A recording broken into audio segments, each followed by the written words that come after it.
Council is now in session. Would the clerk please take the roll? Councilmember Culver, Present. Councilmember Marshall, Present. Councilmember Sassen, Present. Councilmember Shrubnik, Here. Councilmember Lutsis, Here. Deputy Mayor O'Kane, Here. Mayor Herbig, Here. all present. Next on our agenda is our land acknowledgement. We acknowledge that the city of Kenmore is situated upon the ancestral lands of the Snohomish, Snoqualmie, Soxhawtl, Duwamish, Stillaguamish, Tulalip, Suquamish, Muckleshoot, and other tribes who are part of the Coast Salish peoples. We recognize and express our deepest respect for their enduring stewardship and profound relationship with this land, with which they have treasured and cherished and protected since time immemorial. We honor the First Peoples, acknowledge their vibrant cultures, and commit ourselves to learning from their wisdom in our journey to promote justice, equity, and mutual understanding. We pledge to stand alongside these communities in acknowledging past injustices and working towards a future that respects and celebrates the diverse heritage of this land. Now, if you'd all please stand and join me in the flag salute.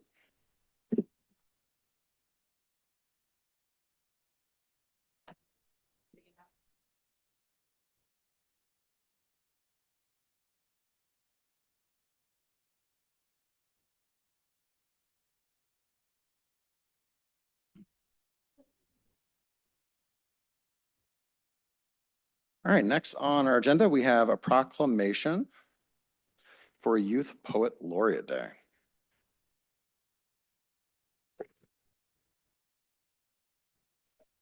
Whereas the Arts of Kenmore is committed to lifting the voices of emerging youth poets, written and spoken word artists, supporting career and college readiness, and engaging youth through civic and community leadership. And whereas the Arts of Kenmore conducted a thorough adjudication under the purview of the National Scholastic Competition Guidelines, and whereas Jadie Hwang was selected and has accepted the title of Youth Poet Laureate to represent the community of Kenmore, Washington, with utmost distinction to the best of her ability throughout her life. And whereas Jadie will release a selection of her original works to be published by East Point West Press, and whereas Jadie will create a community service project expanding the reach and platform of Youth Poet Laureate by engaging peers and audiences in the region around an issue and/or theme that holds special significance to her. And whereas Jadie will promote National Poetry Month in April and participate in a variety of community and regional opportunities and platforms engaging community and accessible poetry, arts, and culture. And whereas Mickey Ho has also selected and accepted the title of Youth Poet of Distinction to represent the community of Kenmore, Washington with utmost distinction and to the best of her ability throughout her life, releasing a selection of her original works to be published by East Point West Press. And whereas both Jadie and Mickey will dedicate a year of service to represent the Kenmore community and their peers from May 2025 through May 2026. Now, therefore, I, Nigel Herbig, Mayor of the City of Kenmore, on behalf of the City Council, do hereby proclaim June 9th, 2025 to be Youth Poet Laureate Day throughout the City of Kenmore and encourage our community to engage and support the art of poetry.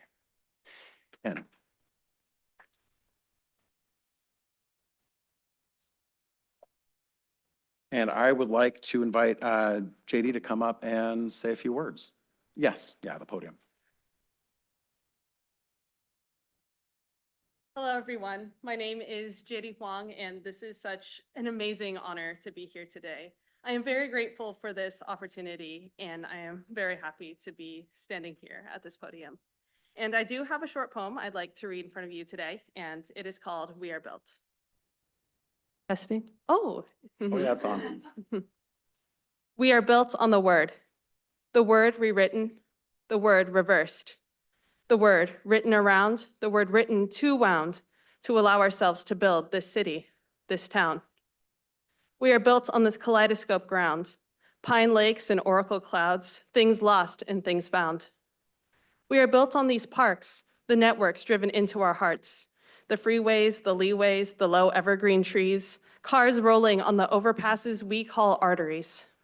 We are built on coffee, airplanes, nature scenes, and companies. We are built on rivers and mills that become districts, law, and hills colonized, dreams colorized. We are built on what we could be, what we would see if only. We are built on asking for more. We are built on the word played. We are built on trumpets, that 70-minute symphony we call history. We are built on trying, divorced from triumph, trying to fuse those words back together to distinguish tomorrow from forever.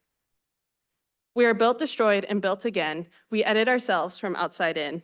We build narratives from within. We are words of potential on the cusp of a pen. We are a city built on the words of the wind. We are the story built between beginning and end. Thank you for your time.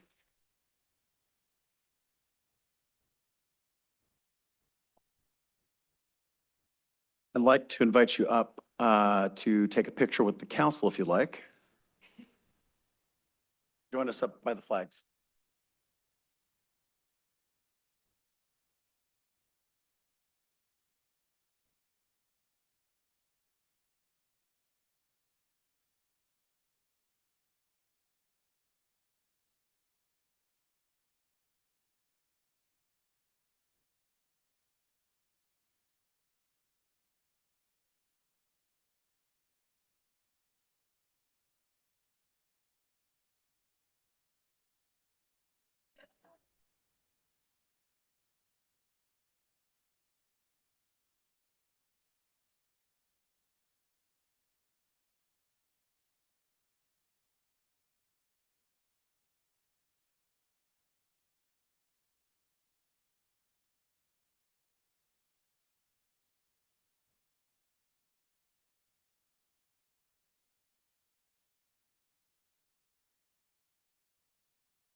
Normally, I would say this brings us to my favorite part of the meeting, but I think that was my favorite part of the meeting. City Manager, where is the fun? Well, that was pretty fun, but I do have one other fun prediction that came from US Rowing. Check this out, my friends. Number one prediction for the Nationals is Inglemoor, and they leave tomorrow. So I saw Coach Van Gelder, who's also, he's an employee of the city of Kenmore, as well as a coach of the women's rowing team. And I saw him, he said, I'm leaving now. So he was leaving the office and heading home and packing his bags, and they're all leaving tomorrow. So we're really excited about this, and we'll wish them well at Nationals in Florida this week. And then we did have one other, where's the fun? And you'll see Mayor Herbig there in the picture. This was the first year that the farmers market is now run by the North Shore Farmers Markets, and was another beautiful opening day, and looking forward to the market every Wednesday through August from 3 to 7 p.m. Fantastic. I am happy that I now have convenient cherries available to me. I know, Everyone- I like carrots, so that's mine. So yeah, love it. If you haven't checked it out, check it out on every Wednesday. It is really phenomenal. Next up, we have public comments. I want to welcome everyone to the council's meeting. Ask that you please address your comments to the mayor and the council. Folks, you're going to have 3 minutes to speak. The clerk will call your name when it's your turn. Please state your name and city of residence and keep within the allotted time. To make every person feel welcome and safe here, please refrain from booing, clapping, heckling, yelling, or other interruptions. Please note under Washington state law, public comment time may not be used to support or oppose candidates or ballot measures. Thank you for keeping your remarks focused on city business. The meeting is recorded for transparency. I want to thank everyone for being here and for sharing your input respectfully. And before we start, I understand from the clerk that we're going to have somebody giving public comment that requires translation. Unless there's any objection, I would like to give that person 6 minutes of time so that they have time for their words to be translated for the council. Okay, hearing no objection, we will give that person 6 minutes of time. Madam Clerk. Thank you, Mayor. I will go ahead and assist our first speaker, Zhen Jin, at the podium, and then we'll proceed with the rest of the list. We have approximately 10 additional speakers after that.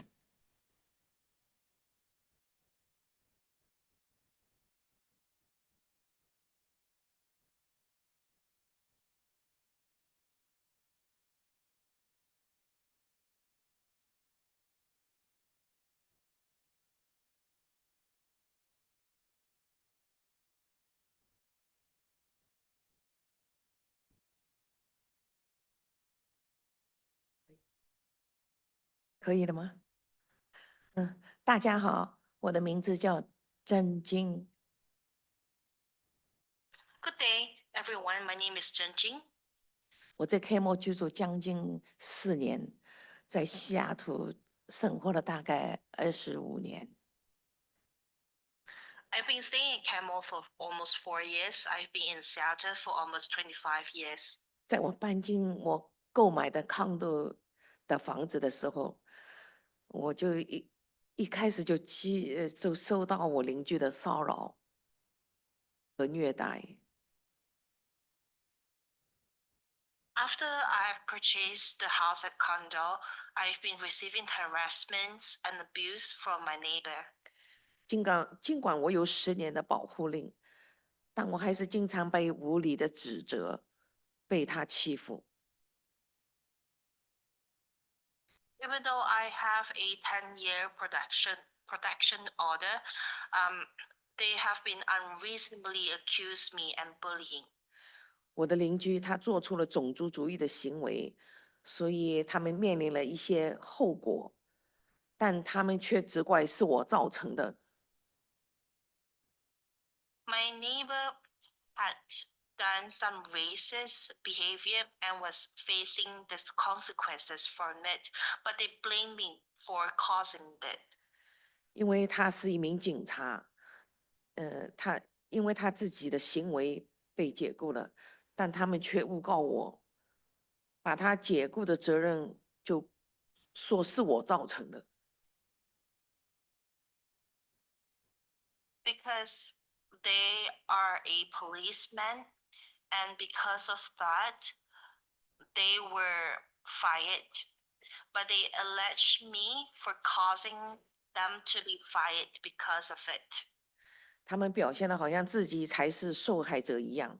很多邻居告诉我，他的妻子和别人说，因为是我，她的丈夫失去了警察的工作。 They behave as they were the innocent one. Some neighbors told me that the wife has been going around and telling people that the husband has lost his policeman job because of me. 他的妻子也是一个种族主义者，因为他的行为被那个协会，我们那个 condo HOA 的协会开除了，他也因为这个诬告我，说其实这是他自己的行为所造成的。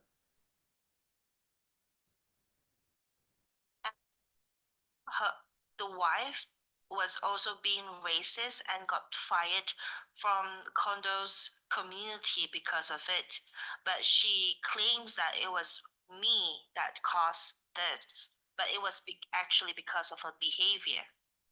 也因为他们曾经是那个 HOA 的那个 leader，他们做的事他们都可以做，就是我不可以做。比如他装那个照相机，我就不可以装。我装了照相机，他说你装照相机，我要把你拆掉。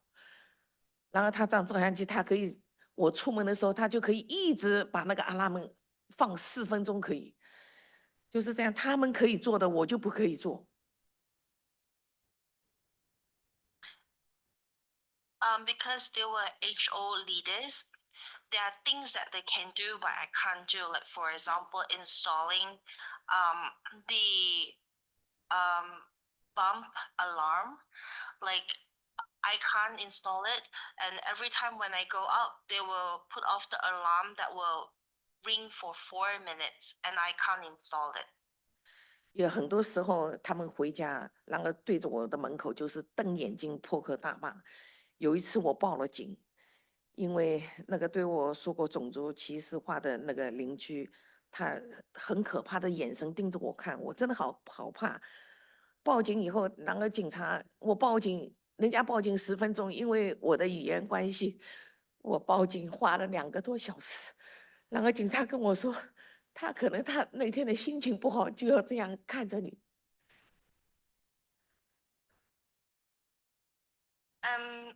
My neighbor, because he is racist, and every time when they get home, they will make faces at my house, in front of my house, and then say something bad about me.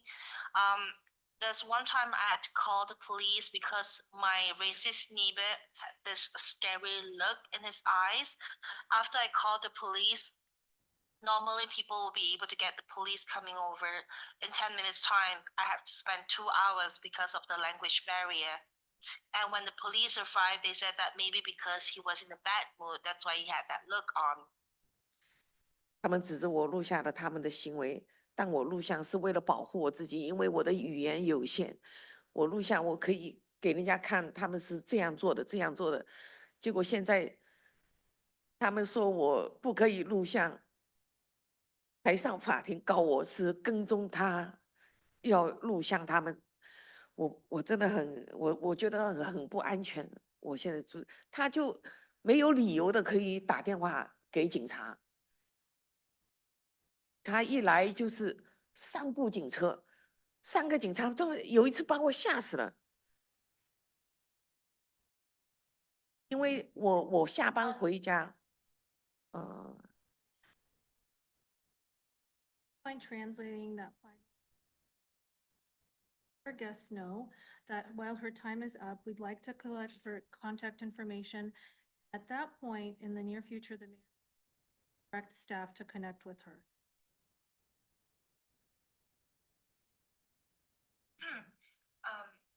那当翻译员呢帮您翻译了这一部分了之后呢，因为时间的限制关定呢，我们事后会跟您拿了你的联系方式、联系信息，然后呢，我们的市长可能会要求他的下属呢去试试联系您的。好。I had my camera turned on to record them for my own protection, but they claimed that I was filming them. Because of the language restrictions, I wanted to record the video to protect me, to show that the things that they have done, but they have accused me of stalking them, and they have even charged me to court. And at court, they said that I was stalking him to record him, but in fact, I was just trying to record for my own protection. And when the neighbor go and call the police, when the police came, there was 3 cars that arrived. I was so scared. After I got home, this is the part where the time is stopped. Thank you. One more time, would you thank her for coming and giving public testimony? And reminder, it is part of the formal record now. 好的，非常谢谢您的时间，也谢谢您过来提供您的公认证词。那这已经是呢成为了公共的档案的一部分了。好的 ，OK，Thank you。Mayor Herbeck, with your permission, can we proceed with the list? Yes, please. Okay, thank you very much. We have many on-site guests wishing to speak. We'll take the first 5 in this order: Joyce Shuey, Patrick O'Brien, Janet Hayes, Deborah Fyander. Hello, council members. My name is Joyce Shuey, and I thank you for this time. I'm a corporate attorney, and I volunteer my time on a volunteer basis on racial discrimination cases. Zen, who you just heard from, is one of my clients. There are 3 generous, thoughtful, amazing former residents of Kenmore who were contributing, who are homeowners, who cannot live in Kenmore anymore because of what they have encountered. The racist neighbors that you've heard a little bit about, they are white, they're native English speakers. The husband is a former police officer. The wife was the HOA president. Both were in positions of extreme power compared to an immigrant woman who has very limited English and has limited power. She's a Seattle school bus driver who's dedicated her life to taking care of children and vulnerable people. Now she is in her own position of being very vulnerable and not having support. I'll tell you about one of the survivors is also a Chinese American woman. She was subjected to a 30-minute tirade of racist and misogynistic invective, including threats by the police officer neighbor. She was terrified but couldn't call the police because the couple had already threatened that they had control of the police and influence. She no longer lives in her home because the couple used racial slurs, drove at her with a car, and made a death threat saying, "I hope you die." A second victim is a Palestinian American, the uncle of the woman that you just heard from. They also diminish him and tell him that he doesn't belong there and that they will be there long after he's gone. Another implicit threat. The woman you just heard from, the Seattle school bus driver who has dedicated her life to other people, was subject to this, and I apologize in advance for the trigger.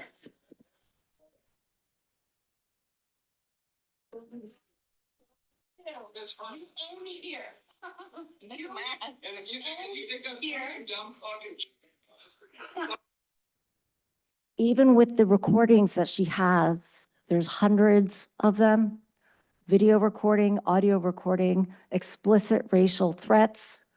She has not gotten the support. There was a protection order ordered against her, which now makes it incredibly unsafe for her. There's threats, as we know from the public news, of potential deportation even if this couple calls the police on her. If the Kenmore police respond as they have with 3 squad cars and choose to believe that she's the aggressor. So in my final time, I'd like to urge the Kenmore City Council to look closely at what's happening, including with their police force and the Thank you. systemic bias that is going on. Thank Patrick you. O'Brien.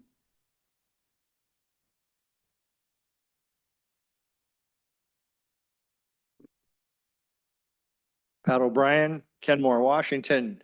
Looking at the syllabus tonight, I see that you're talking about RCW 4217A 555. It says that the public can't comment on or support candidates or ballot issues. However, you did discuss it and you did take a vote to support position 1, which I would say goes directly against that. Second, you were sold a bill of goods or you knowingly are partaking in the Skanska operation out there at Lake Point. They said it was of limited duration to support the 520 bridge completion, and now they say it's going to be 9 years. Well, I'm telling you, they're going 24/7. The lights don't go out, the noise doesn't go off, and you've got nobody from the city out there enforcing hours of operation or noise. And now that we've got our warm weather, we're back to the same old pollution from the asphalt plant and the concrete plant. And the former city manager did everything he could through Cascade Law Group to further their reintroduction into polluting our city. And so now I've got my windows open, I've got 4 air purifiers on, and if I don't get up at 4 o'clock in the morning and close my windows, that you know what is going in my house, affecting my lungs, my dog's lungs. It poisons Kenmore, and at some point, somebody's going to have to pick up and do something. That is your number 1 priority, health and safety in Kenmore, and talking about anything else, oh, we're going to reduce CO2, whatever. I just read a damning report of how much CO2 and the concrete plant is actually worse than the asphalt plant as far as causing cancer. That blew me away. It's like 60 times more dangerous than asphalt fumes. And that thing, I haven't even begun to talk about because I didn't know it was that bad, but evidently it is. So if there's one thing you want to do to improve the health and safety and the environment in Kenmore, you're going to get on that and you're going to see that they are monitored. I'd love it if they had to ring a bell every time they turned on the asphalt plant so we'd know to close the windows. Because if you don't have air conditioning in a sealed house, when it's 90 and 100 degrees, you got to leave your house and you're paying what? A lot of property tax on that. The other thing is, any changes to any ordinances, I'd like to see a copy of that for us to read before you take on any changes so the public can comment. And I would say, I would try to keep things off the consent agenda because the public wants to know. And then I've provided a page out of Robert's Rules of Order there for you where you can't talk negatively about one another, but we can when we're having coffee. Thank you. That's pretty much it. Thank you. Thank you, Mr. O'Brien. Janet Hayes, Deborah Fiander, Jamie Cho, and Ray Nadolny. Ms. Hayes?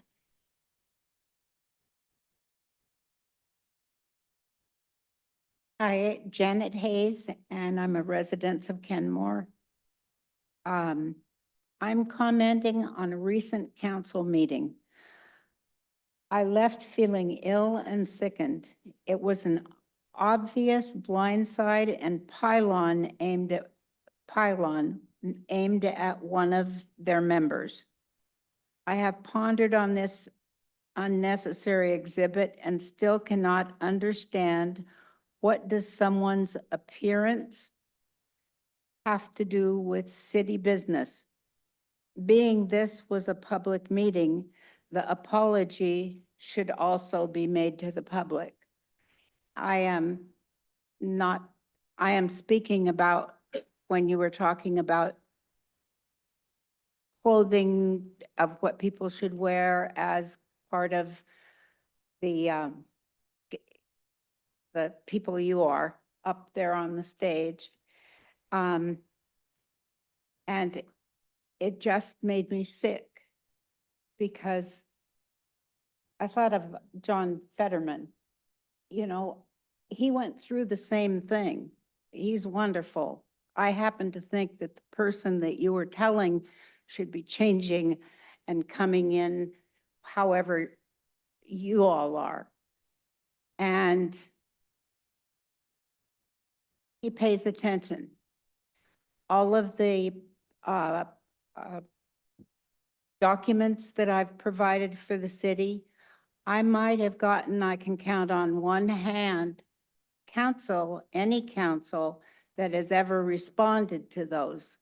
I always offer, they can come and see my house, see what I see happening at Lake Point, and no one does. I have to say, this person also pays attention. He's read documents I've sent out. And Nathan sent me a wonderful letter after one of my presentations or handouts. But I want you to know, I'm not making up all the things that make that property toxic, contaminated. Nothing has changed. It's all still 8 layers and over 50 years of poison going into that property. So you need to test it before we ever have a park there. And then we'll have to watch out for the airplanes landing on it.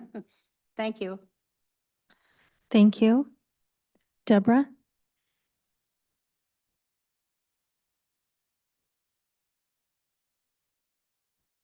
Followed by Jamie Cho and Ray Nadolny. Good evening. My name is Deborah Fiander, and I am an attorney. I work for the city of Seattle, and I graduated from the University of Washington School of Law 2 decades ago, maybe just a couple. I am here in support of Gen Zim. I'm with my friend Joy Shui and others to talk about what we witnessed occur in the courtroom last week with respect to an individual who thought basically as a means of aggression toward Ms. Zinn, a protective order based on claims that, as far as I could tell, were were reverse of reality and devoid of truth. In thinking about these concepts, I thought about the term institutional racism, and which is defined as discrimination or unequal treatment on the basis of membership in a particular ethnic group, typically one that is minority or marginalized, arising from system structures or expectations that have become established within an institution or organization.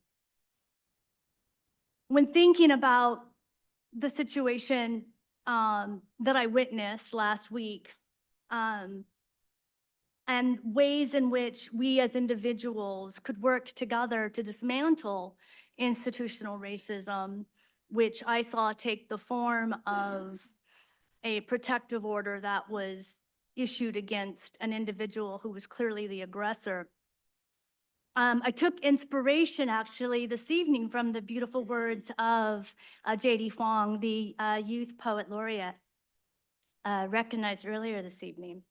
And I also thought about the passionate speech of Mr. O'Brien about the health and safety of the community of the members of Kenmore. First, I would submit to the council that it is incumbent upon the community to not just protect the health and safety and welfare of the majority and the empowered, but as the less empowered, the marginalized, and the unrepresented members of the community as well. And this includes Ms. Sin and other marginalized people of color and Asian Americans. I enjoyed thinking about the words of the poet laureate. We edit ourselves from outside in. We build our narratives from within. Thank you. Thank you very much. Jamie Okay. Cho. I just want to add that it is important that we not build our stories on indifference that allows those who threaten racial violence to do so without consequence. Thank you. Thank you. I'm sorry, just for the record, could we get your city of residence also? Mercer Island. Okay, thank you so much. Jamie Cho, Ray Nadolny, and Jeffrey Pooley. Hi, my name is Dr. Jamie Cho, and I'm here today to speak about the racism in Kenmore. You heard from our survivor here earlier, and I want to emphasize how racism has festered here in the city over the last few years and how it is a very dangerous and volatile situation for her. What began as interpersonal racism, the harassment and abuse of one neighbor against her hardworking immigrant Asian neighbor, has resulted in over 14 court hearings to try to secure protection at the highest level for our Asian auntie. And despite the thousands of hours of 2 pro bono lawyers and a team of community advocates that have spent through advocating through formal channels, in the end, racism is so toxic that in all of the systems that it continues to win. I've been a witness to the countless good people within systems that are complicit in racialized aggression, from the neighbors in the condominium unit who are reluctant to speak up about the abuse and harassment by claiming quote unquote neutrality, to the homeowners association once led by the abuser herself, who refuses to let our survivor rent out her place to escape the daily harassment, to the management company who has repeatedly sided with the racist neighbor to continue to collect a paycheck, to the police and law enforcement system who have been easily manipulated by the harasser, and the court systems and individual judges who fail to understand how racism works within every interaction because power is imbued within identity and roles. In one incident I personally witnessed, despite a 10-year protection order in place to safeguard the survivor, law enforcement treated the survivor as though they were equally at fault as the aggressor. They also failed to issue any warning to the abuser to warn them that they should change their behavior. This reflects a serious failure within our law enforcement system to uphold accountability and to protect those the law is meant to serve. This kind of response implies false equivalency and places responsibility on the victim for the harm done to them, further adding to the trauma. It is not only unjust, it's utterly absurd. This officer also documented me as her daughter when I specifically said that I was not. And this was used against us in court as quote, quote, evidence that we lied, which is completely ridiculous. As a city council, I urge you to intentionally take actions to call for accountability for systems under your watch and ensure that anti-Asian and xenophobic misogyny has no home here. Someone in Kenmore is being harassed to the point of being forced to leave their home. Is that the city you want to live in? Thank you. Sorry, could we get your city of residence for the record? I'm sorry. We need your city of residence. Oh, for the I record. live in Bellevue. Okay, thank you.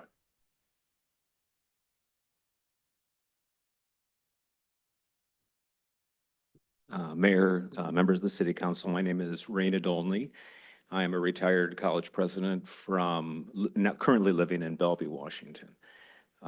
Over the weekend, I had the opportunity to travel with Zen to pick up a few items so she could have a little respite in our beautiful city of Bellevue. I have to tell you, I love coming over to Kenmore. It is gorgeous here, wonderful day today.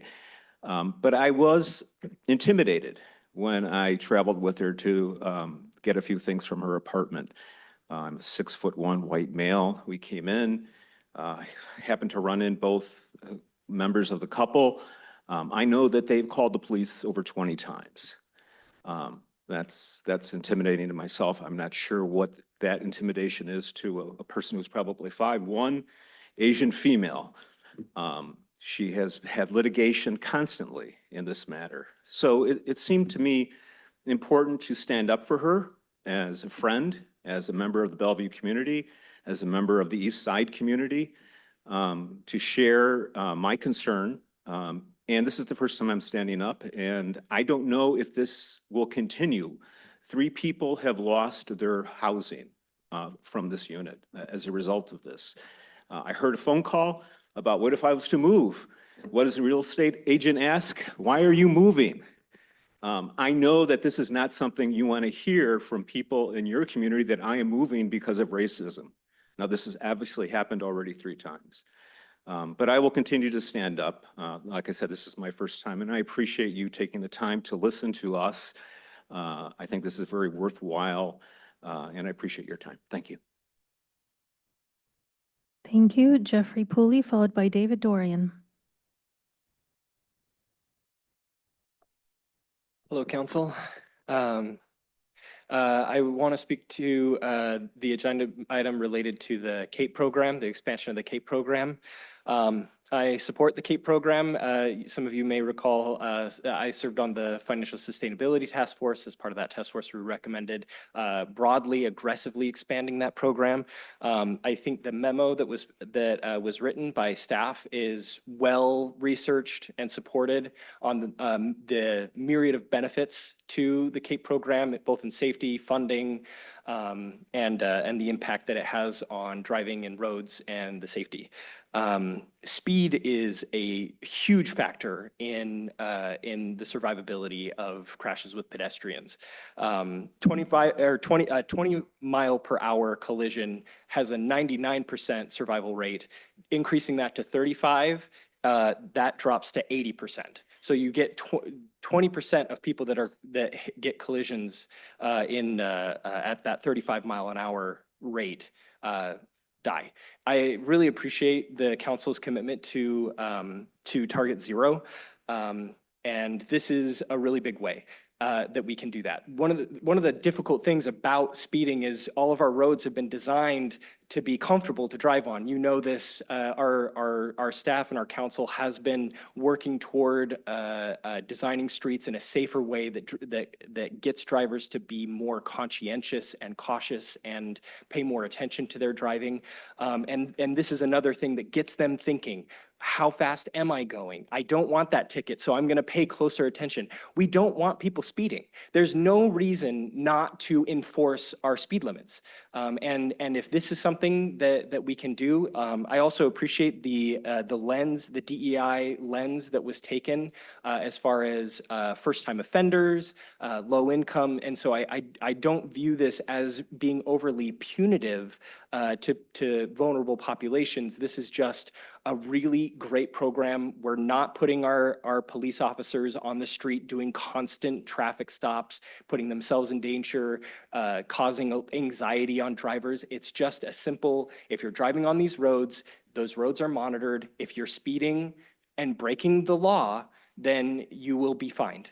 It's very simple. And so all of this is to say that that I support this program. I appreciate that you're expanding the program, but I would encourage you to be more aggressive.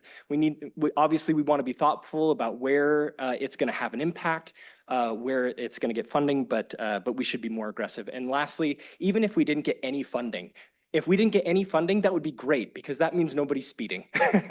And that would be a great outcome. So thank you very much. Thank you. David Dorian, followed by our virtual guests, Annie Garrett, Karen Smith, Mia New, and Stacey Valenzuela. Mr. Dorian, go on.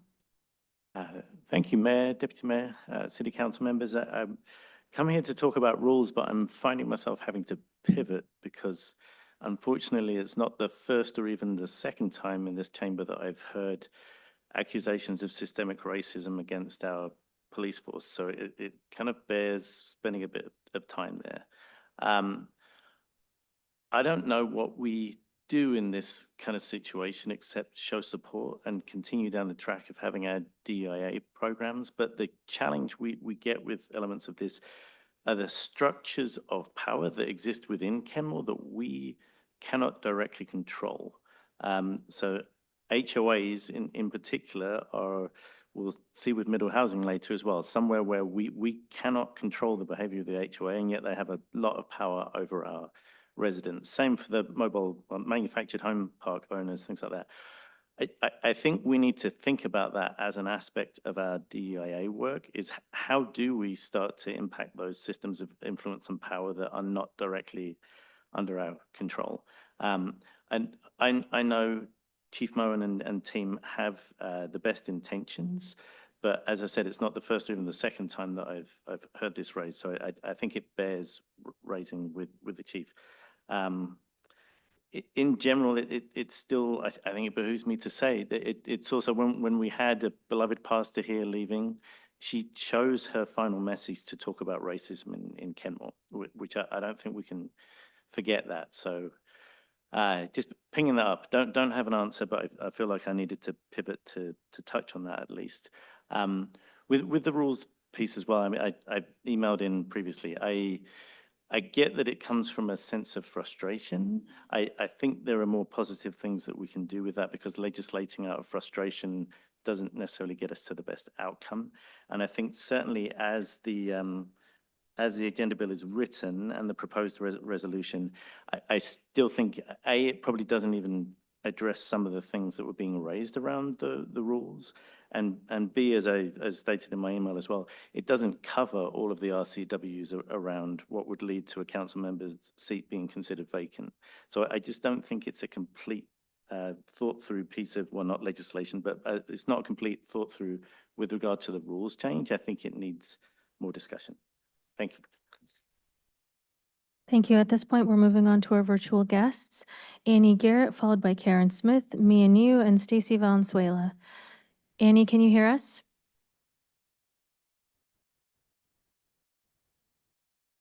Annie Garrett, can you hear us?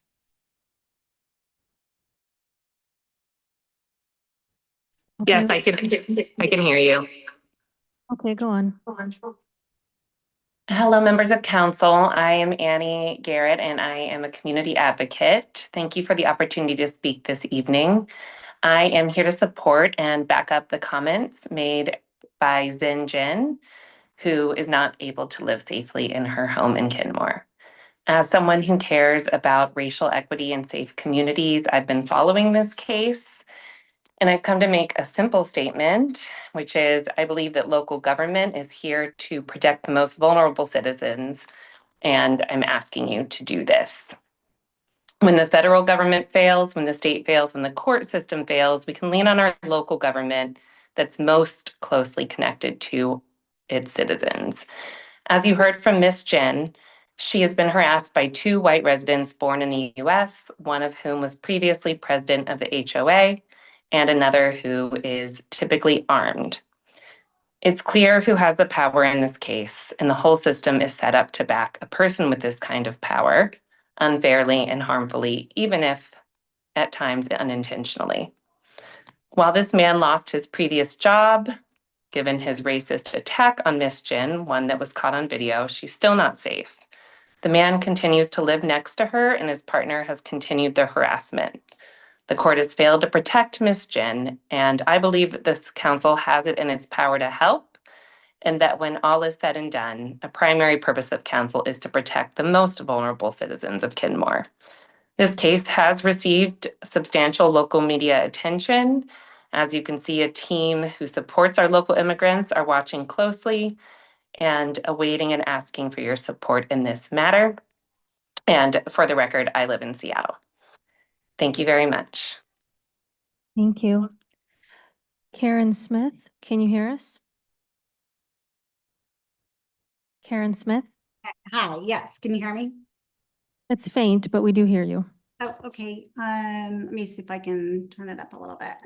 I'm usually very loud and I talk quickly, so hopefully That's better. That's hear better. me Go and on. I can get all my words in 3 minutes. You have lots of words and I talk loudly. We hear you. Go on. Okay. My name is Karen Smith. I actually live in Texas now. I have a home in Redmond. Lived there for 13 years. Since we're talking about racism, I have a few things in common with Agnes Miggins, who we're talking about here, who is the racist that we're speaking about. I'm a married white woman in her 50s. I'm a former HOA president, and that's what we have in common, and that's where it stops. I'm not a racist. I'm not entitled. I'm not arrogant. I don't have a blatant disregard for the law. I don't have an imbalance in power. I'm not hateful. I'm not rude. I don't use lewd language. I don't use racist language. I don't intimidate. I don't bully. I don't use my husband, Burton Hill, to intimidate. I don't walk into a courtroom and interrupt the judge and cry crocodile tears about how I'm the victim and ask that a court order of protection be placed for me. I have known Joyce Shuey, who you heard speak earlier, for almost 30 years. I've met Zen and I've met her several times in about 25 years. I've known her to be very kind. She cared, as you know, she's cared for children. She's a caretaker for an elderly uncle who now has no care because she has been displaced from her home because the current court order for Agnes Miggins says that she cannot even have a line of sight between Zen and Agnes. So she's been displaced from her home for fear of having the police called on her. As a white woman, I'm appalled at what is happening, and I would implore the city to do better, have your police do better, have your judges do better, and do better by your citizens. Thank you. Thank you. Mia and you? Do you hear us? Mia? Yeah, I can hear you. Can you hear me? We hear you. Go on. Thank you. Hi, everyone. My name is Mia New. I am a resident in Seattle. Thank you so much for giving me the opportunity to give a public comment today. I work at Chinese Information and Survey Center Anti-Bias, Anti-Hate team. I'm here to support Jen Jing as well, who told her story earlier. And I have been an advocate for her for over 2 years by now. I'm still hopeful that Jen will receive some sort of justice and relief in this case, but I'm just not sure the emotional and the physical toll will ever be fully healed. And to be honest, I think a lot of them are perpetuated by the system. And I know that everyone who is here today is probably doing their best to improve our system. And so this intention of this comment is not to complain, but rather to just share some struggles that we have experienced while operating within the system. As you already heard, Jen secured a 10-year protection order against her racist neighbor last year. And the court at the time told us if the neighbor violated any rule in the protection order, we should call the police. And we did more than one time. In fact, one time we called the police due to a potential protection order violation, and we waited more than 3 hours for them to show up. And I witnessed a Kenmore police officer who supposedly should enforce the protection order and support the survivor responded with, maybe Jen should learn to speak better English. And this response was not only inappropriate, it was harmful deeply. It sent a message that language proficiency, not justice or safety, is the threshold for being protected. It diminished Jen's experience and it diminished the weight of the protection order itself. So I just want to urge those in positions of authority to reflect on how systems and responses can unintentionally or intentionally reinforce harm, even when the intention might be good. We can and must do better. Thank you so much for listening. Thank you, Mia. Stacy Valenzuela?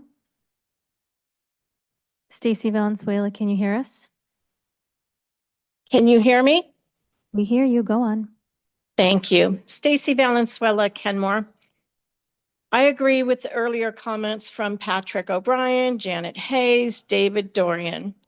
The belittling that came from the council, this is the second time after one council member, is a disappointment. And here we talk tonight about the same type of belittling getting even worse against 3 Asian females in our community. With another council member, we dealt with that from several different Asian and Taiwanese family members. We also had this week, again, for the second and third time, outbursts and possibly an attack on an LGBTQ person off 73rd. When is this going to stop? Well, I think it comes from the top too, and it needs to show respect at the top. And that's not happening. And I think it's very important. I think also we're in a crisis in a lot of ways, and we need to act like we are in a crisis. And that includes affordable housing at the crisis level for elderly. Do you know that some of my elderly neighbors that I've been coming to you for at least 7 years begging to build affordable housing for seniors had to live 3 days in a bus stop because they lost their home to be able to go to the women's shelter? I've been telling you for at least 7 years how low their wages are. But when Lake City Partners announces how low their fixed incomes are, you turn around, oh, they're really that low? You haven't been hearing us. You haven't been hearing us about the crisis at Lake Point, about the crisis in the water, about what's in our air, and about what's been going on and how people are belittled and bullying. And it doesn't really matter at, who it is. It's still belittling. It's still bullying. It's still hurtful. They're still victims. We need to do more. And if our police officers, even one of them, is involved in any way, getting them fired is not enough. They need higher consequences. And I think that you should look at yourselves for what you were doing just last month in mistreating one of your council members because you did it last year, year before too. Yeah, unbelievable. And I think it's called, there's some kind of word for looking down on residents that come forward and expose the problems. I'm sorry if I bring them up, Thank you. but it's Thank you, the Ms. truth. Valenzuela. Thank you. Mayor Herbig, this concludes our speakers list. All right. Couple of things. One, I do want to actually ask that staff follow up with Ms. Zen and that we have a deeper conversation about that situation. So staff will be following up with you. Two, I do want to also reiterate that all of our ordinances are published ahead of time and they are published with full redlining for the public's sake, so you can see exactly what is and isn't being changed or proposed to be changed in ordinance, and that is always available well ahead of meetings. That brings us to the next item on our agenda, which is the consent agenda. Mr. Mayor, Yes. I would Councilmember like Culver. to remove item C from the consent agenda and otherwise move to approve items A and B. All right, we have a motion to approve items A and B from the consent agenda. Is there a second? I'll second it. We have a motion, a second to approve items A and B from the consent agenda. Any discussion? Seeing none, all those in favor say aye. Aye. Any opposed, say no. All right, items A and B are approved. That brings us to item C. Councilmember Culver, did you want to, well, actually, I'm not even, do you want to speak? Yeah, I have a few things here. Thank you, Mr. Mayor. I do have a couple questions for staff. This is framed as clarifying the rules around this, which does sound like a helpful lens, right? The revision invokes a couple mentions of state law, and we already established last week, thanks to Councilmember Marshall. We're beholden to state law regardless, correct? This change has effectively zero bearing. I wondered if that's something that the city attorney could speak to briefly. That is correct. State law applies regardless. Okay, and getting just super in the weeds on this, specifically with the cited piece 35A 12060, it mentions that if a council member fails to attend 3 consecutive regular meetings of the council without being excused by the council. Councilmember Shrebnick helpfully clarified that she drafted this rule after the joint meeting with Shoreline. And the minutes of this own meeting indicate that this was a special meeting.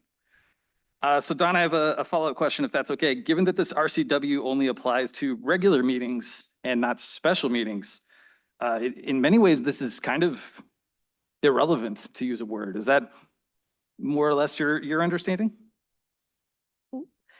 So I'm going to clarify. It was my understanding from the approved motion to bring back what's the statute identified in order to clarify and I guess provide notice to council members, present and future, what a non-vacant vacancy for non-attendance would be.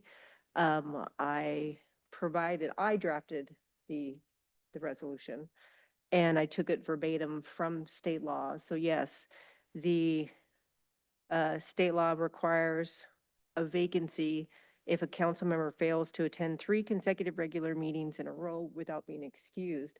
Whether, the last comment was whether or not that's relevant or not, I leave to you, but that is what the state law requires. Okay, appreciate that. Thank you. I guess I would go on to say we've heard quite a bit from the savvy and discerning community who we serve, and we heard it tonight. This does seem to read extremely petty to them. I'm obliged to assume good intentions here, but the observations from people this council considers colleagues in our work has varied from calling this disappointing to ridiculous to another word that begins with the word bull. To be clear, we can certainly do this for the next 5 months. As a younger sibling of the family, that would indeed be threatening me with a very good time here. But if we collectively decide that's more important than, say, making meaningful headway on accomplishments and priorities while we're up here, we can do that. That's our choice. But I think the community is clearly telling us that we've got to do better. So I concur, and I would urge my colleagues to vote this down. Let's move on from this and model the kind of empathy and professionalism that builds healthy, high-trust teams. Courtesy is contagious in Kenmore. Thank you. Do we have any additional questions for staff before we ask for a motion? Okay, seeing none, the chair will entertain a motion to approve proposed resolution 25-429, amending the council rules and procedures. And resolution 21-360 to clarify vacancy for non-attendance as set forth in state law. Councilor Sherman, I so move. we have a motion. Second. We have a motion and a second. Discussion. Deputy Mayor. I just want to clarify for our community that the intention of bringing the RCW into our council rules was just so we had a quick access to see what the rules were, if we had any questions. This was really about updating the rules. It was not directed personally at all. It was just so that in case we had any questions, we had a quick access on the dais. At least that is how I perceived it. Thank you. Councilor Lutzis. Yes, the council rules, policies, that's how we keep ourselves accountable. And I think in terms of this, just making sure that we all have a clear understanding across the board of what's expected. In this way, I mean, as I think it's been brought up, that, maybe this doesn't apply, but, if we can take care of it now before there's any issue, then maybe it'll save us a headache down the road. And I think we're going through this in a couple of different places recently, referencing different RCWs, just to make things function a little bit more smoothly. And so, at this time, I mean, as was mentioned, that since the RCW essentially supersedes whatever we do one way or another, that doing this doesn't add any new obligation or burden at all, but it's just clarifying how we choose to keep ourselves accountable. Councilmember Marshall. I actually appreciated the reminder on the RCW because I probably was taught about it at some point, but I forgot. So it's useful to know that. That said, I think probably the resolution feels unduly superfluous to me. Any further comments? Councilor Sasson. I'm not exactly sure how I want to articulate this, but I feel like the piece about encouraging full council participation at every possible meeting, being someone who has twice this year needed to zoom in from a distance and appreciating that offer, should be considered a calling in. That this council functions best when we are all seated and participating. And I think it's just meant to be, for me, a calling in saying we value each other's participation. That's how I feel about this. I feel like it's a redundancy to put it, it's already in the RCW. I don't need it in our rules, but I do have a different spin on the intention here, which is to call us in to our best and fullest participation, because that is how we make our best decisions as a council. And that is my intention moving forward with this conversation. Councilor Schobeck. Yeah, thank you, Councilmember Sasson, for your thoughtful comments. That's exactly the intent, is to, kind of underscore the call that we all have, all 7 of us, to serve this community and to try to do the best we can. And, obviously communication and, calling in remotely is not an absence. So yeah, and to Deputy Mayor's point, I mean, this was just a reminder. I think it was, I don't know, maybe 2 years ago where I was the one, needing the excused absences. And I remember the RCW came up at that time and we actually didn't embed it in the rules. And so subsequently to that, more, in the last couple years, the question has come up. And so that was the reason that I suggested that we, put the RCW in for quick access. Councilmember Culver. Thank you. I just want to give our intrepid staff a shout out. Deputy City Clerk Michelle King, you assembled a beautiful agenda bill here, and not having any priorities to specify says it better than I could. I appreciate you. Thank you. Oh, she's not here. All right. Well, wherever you are out in the ether, I appreciate you still. Any further discussion? Deputy Mayor? Just briefly, I just want to reiterate that this has come up in the past, not just over the past 2 years, but if, in the past, we've needed to access this information. Over the past few weeks, I know at least I wasn't the only one that was curious what our ground rules were. And so having quick access to it in our council rules is the true intent and why I support adding this. It's not anything other than in case we have a question, where do we look? And we can be pointed to the rules and then go deeper into the RCW if we need to. It's as simple as that, knowing where to find what our guidance is. Thank you. Any further discussion? Seeing none, would the clerk please take the roll? On the motion to adopt proposed resolution number 25-429, amending the council rules and procedures, resolution number 21-360 to clarify vacancy for non-attendance as set forth in state law. Councilmember Culver. No. Councilmember Shrubnik. Yes. Councilmember Marshall. No. Councilmember Lutsis. Yes. Councilmember Sassen. No. Deputy Mayor O'Kane. Yes. Mayor Herbig. No. The motion fails 3-4. That brings us to our public hearing. Proposed amendments to the Kenmore Municipal Code for middle housing, accessory dwelling units, and affordable housing, inclusionary zoning regulations presented by Principal Planner Todd Hall, Kimberly Horn Consultant Nick Chen, and a Regional Coalition for Housing Senior Planner Mike Stanger.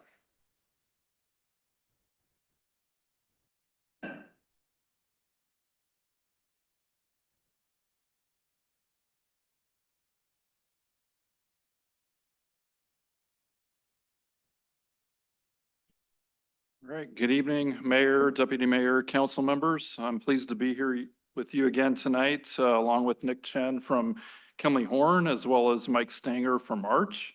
For tonight's hearing, I prepared a brief presentation, most of which is very familiar to you. But since this might be new to some people in attendance tonight or watching online, I wanted to provide a general overview for the proposed middle housing ADUs and inclusionary zoning amendments. After the presentation, I'd like to turn it back over to the mayor, who then will open it up for public testimony. So the state of Washington passed new legislation in 2023 requiring cities to adopt both housing policies and implement zoning regulations to allow for middle housing within single-family zones. In Kenmore, this includes the R4 and R6 zones. The types of middle housing include duplexes, triplexes, fourplexes, townhouses, stacked flats, courtyard apartments, and cottage housing. In 2024, Kenmore's population was just under 25,000, and this meant that under the middle housing law, Kenmore was classified as a Tier 3 city. However, as you recall, City Council directed staff to pursue Tier 2 requirements, which are shown on the screen. This is because Kenmore is just about to cross, or if not already, at 25,000 threshold, so it made sense to plan for the Tier 2 requirements. Back in 2022, City Council adopted amendments to the housing and land use elements, also considered middle housing regulations at the time, but ultimately they weren't adopted. Council requested more community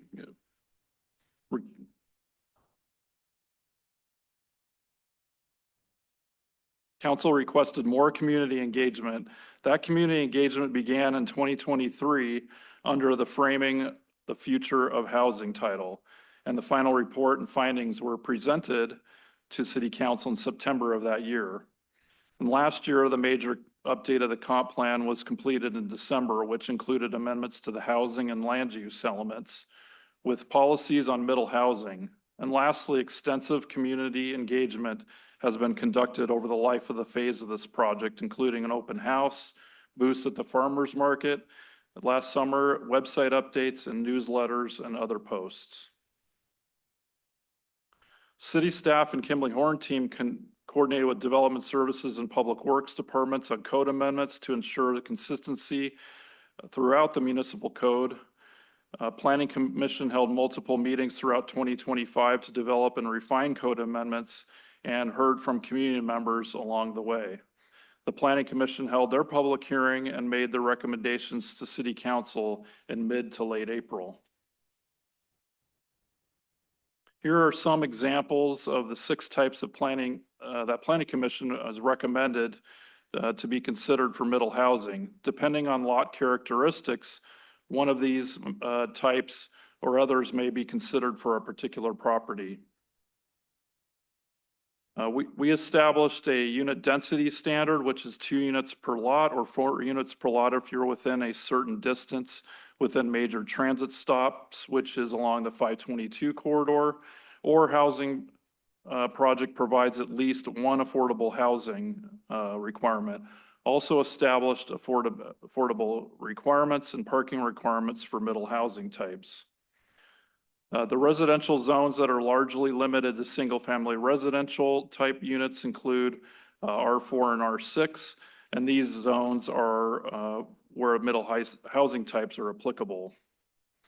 State law allows an approach of applying middle housing regulations to 75% of residential lots and excluding up to 25%. In order to ensure the protection of critical areas and habitat corridors, the Planning Commission's recommendation was to exclude all R1 parcels and R4 parcels adjacent to waterways.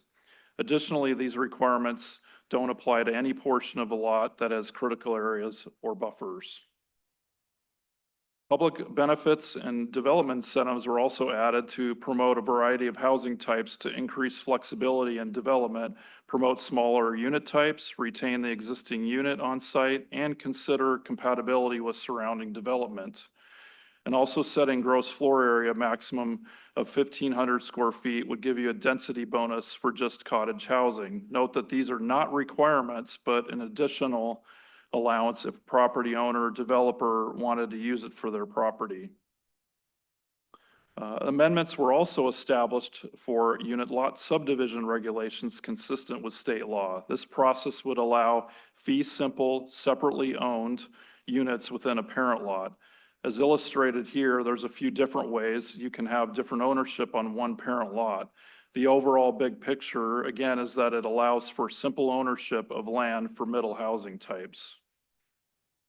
Moving on to House Bill 1337, this is the ADU or accessory dwelling units law. This requires cities to allow up to 2 ADUs on a single family zone property, removes the owner occupancy requirement, and cities cannot regulate ADUs under 1,000 square feet, and removes any public street improvement requirements. It's important to note that while ADUs are not counted as one of the middle housing types, they are allowed to be counted toward unit density requirements. Per state law, cities may consider requiring affordable housing at the time when residential capacity increases are also being considered. What Arch has recommended is that affordability requirements be applied only when reasonably certain that most projects would gain more from upzoning than they would lose in affordable housing. In addition to middle housing, staff's proposing to amend Chapter 1877, which is the affordable housing chapter, which would apply to all residential development within the R4 and R6 zones. And I just want to note that the top bullet there has a typo in there that we failed to remove. This shouldn't say or 4 units or more because, as you recall, that was changed at the last meeting. So I just wanted to point that out. As currently proposed, all residential developments on property zone R4 and R6 shall provide at least 10% of the total units as affordable, excluding units whose net floor area is less than 1,750 square feet. Development producing fewer than 10 dwelling units with units that have floor area equal to or exceed 1,750 square feet may either provide an affordable unit on site or pay a fee in lieu a rate of which would be set by the city council. Affordability at 80% AMI for ownership units or 50% AMI rental units. Also, these regulations would be delayed to take effect until the beginning of 2026. So lastly, this brings us here tonight to the public hearing, during which City Council will open for public testimony. After the public hearing, we'll answer any questions that you may have and, if necessary, make any final changes to the proposed amendments before final ordinance is presented to Council adoption on June 23rd. As a reminder, if the city does not adopt an ordinance by the state's June 30th deadline, the model ordinance for Tier 3 cities will be in effect beginning July 1st and will remain in effect until the city adopts their own ordinance. This concludes staff's presentation now, and I'll hand it back to the mayor and city council to open it up for public testimony. Thank you. All right, I'd like to see if we have questions so we can get those out of the way before public hearing if possible. Councilmember Srebnick. Just a couple, thank you. So slide 6 shows the types, and the only reason I'm kind of focusing on that is because I think I've asked this question a couple times. So my recollection the last time I asked it of Debbie was that there were actually 7 types that the Planning Commission recommended, the townhomes being the 7th type. And so I believe the type that might be missing, but I just want to make sure, because that would be something that folks would want to know, is a fourplex. Is that correct? So there's 7 types, including a fourplex? Good evening, Councilmember Srebnick. That's correct. Yeah, Okay. the only, of the 9 total housing types, the only ones that were not added by Planning Commission were 5-plex and 6-plex. Exactly. Okay. And then the only other, thank you for that clarification, appreciate it. The only other question is toward the end, slide 15. And maybe I'm reading this backwards. It's entirely possible. So the requirement for what we were calling kind of inclusive affordable units kicks into effect if there's, well, and I mean, just sort of correct me here.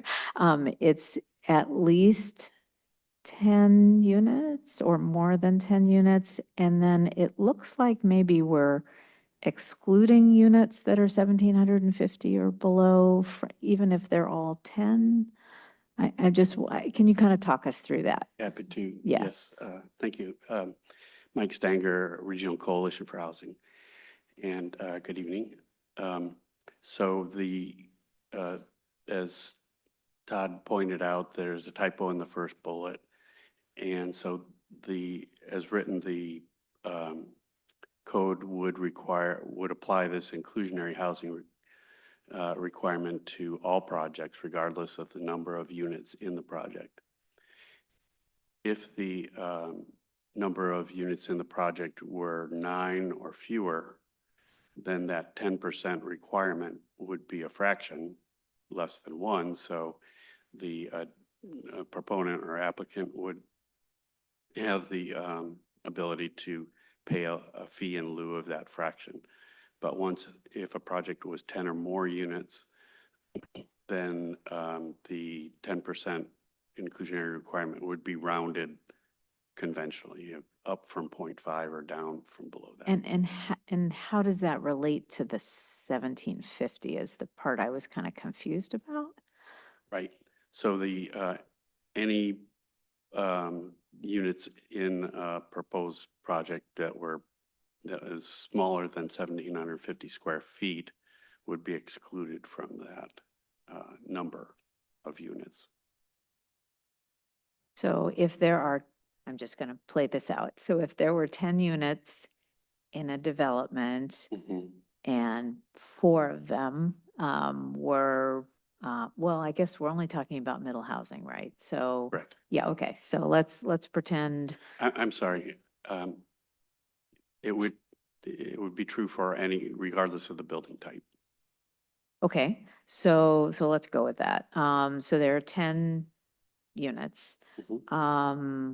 4 of them are 17, less than 1750. 1,500 square feet. Right, 1,500 square feet. They're small, smaller. So that project would not have to have the affordability then? Well, then they would, the remaining 6 units would be, would have that applied to it. So the affordable housing requirement would be 10% or 0.6 Okay. affordable units. I guess I just hadn't remembered that part of the conversation very clearly, because it seems like we would want to have affordability, but maybe that's just me. Councilor Marshall? Are the 6 types of the middle housing proposed, are they limited to the quarter mile from 522, or were they also allowed in the rest of the R6 or R4 zones? All the middle housing types proposed are allowed in the applicable areas of, or all of R6 and the applicable areas of R4. So it's not just within the quarter mile transit. What's then is there any effect left of the quarter mile? So there is the unit density provision where you get 2 additional units, essentially up to 4 if you are within that distance, or if you provide 1 unit that meets the affordability requirements. So specifically for some of the distance requirements, it's additional density under unit density. Okay, and then can you very briefly outline any main differences between the default ordinance that would go into effect if we didn't do anything versus the one that we've got proposed? I did this for another jurisdiction. I haven't actually looked to see what the differences for Kenmore would be. But typically what I found was most of them are primarily the same. There are some definition changes that are different. And then probably most prominently, there are some setback differences that are in that model ordinance that may differ from your existing setbacks, which would probably be the biggest difference.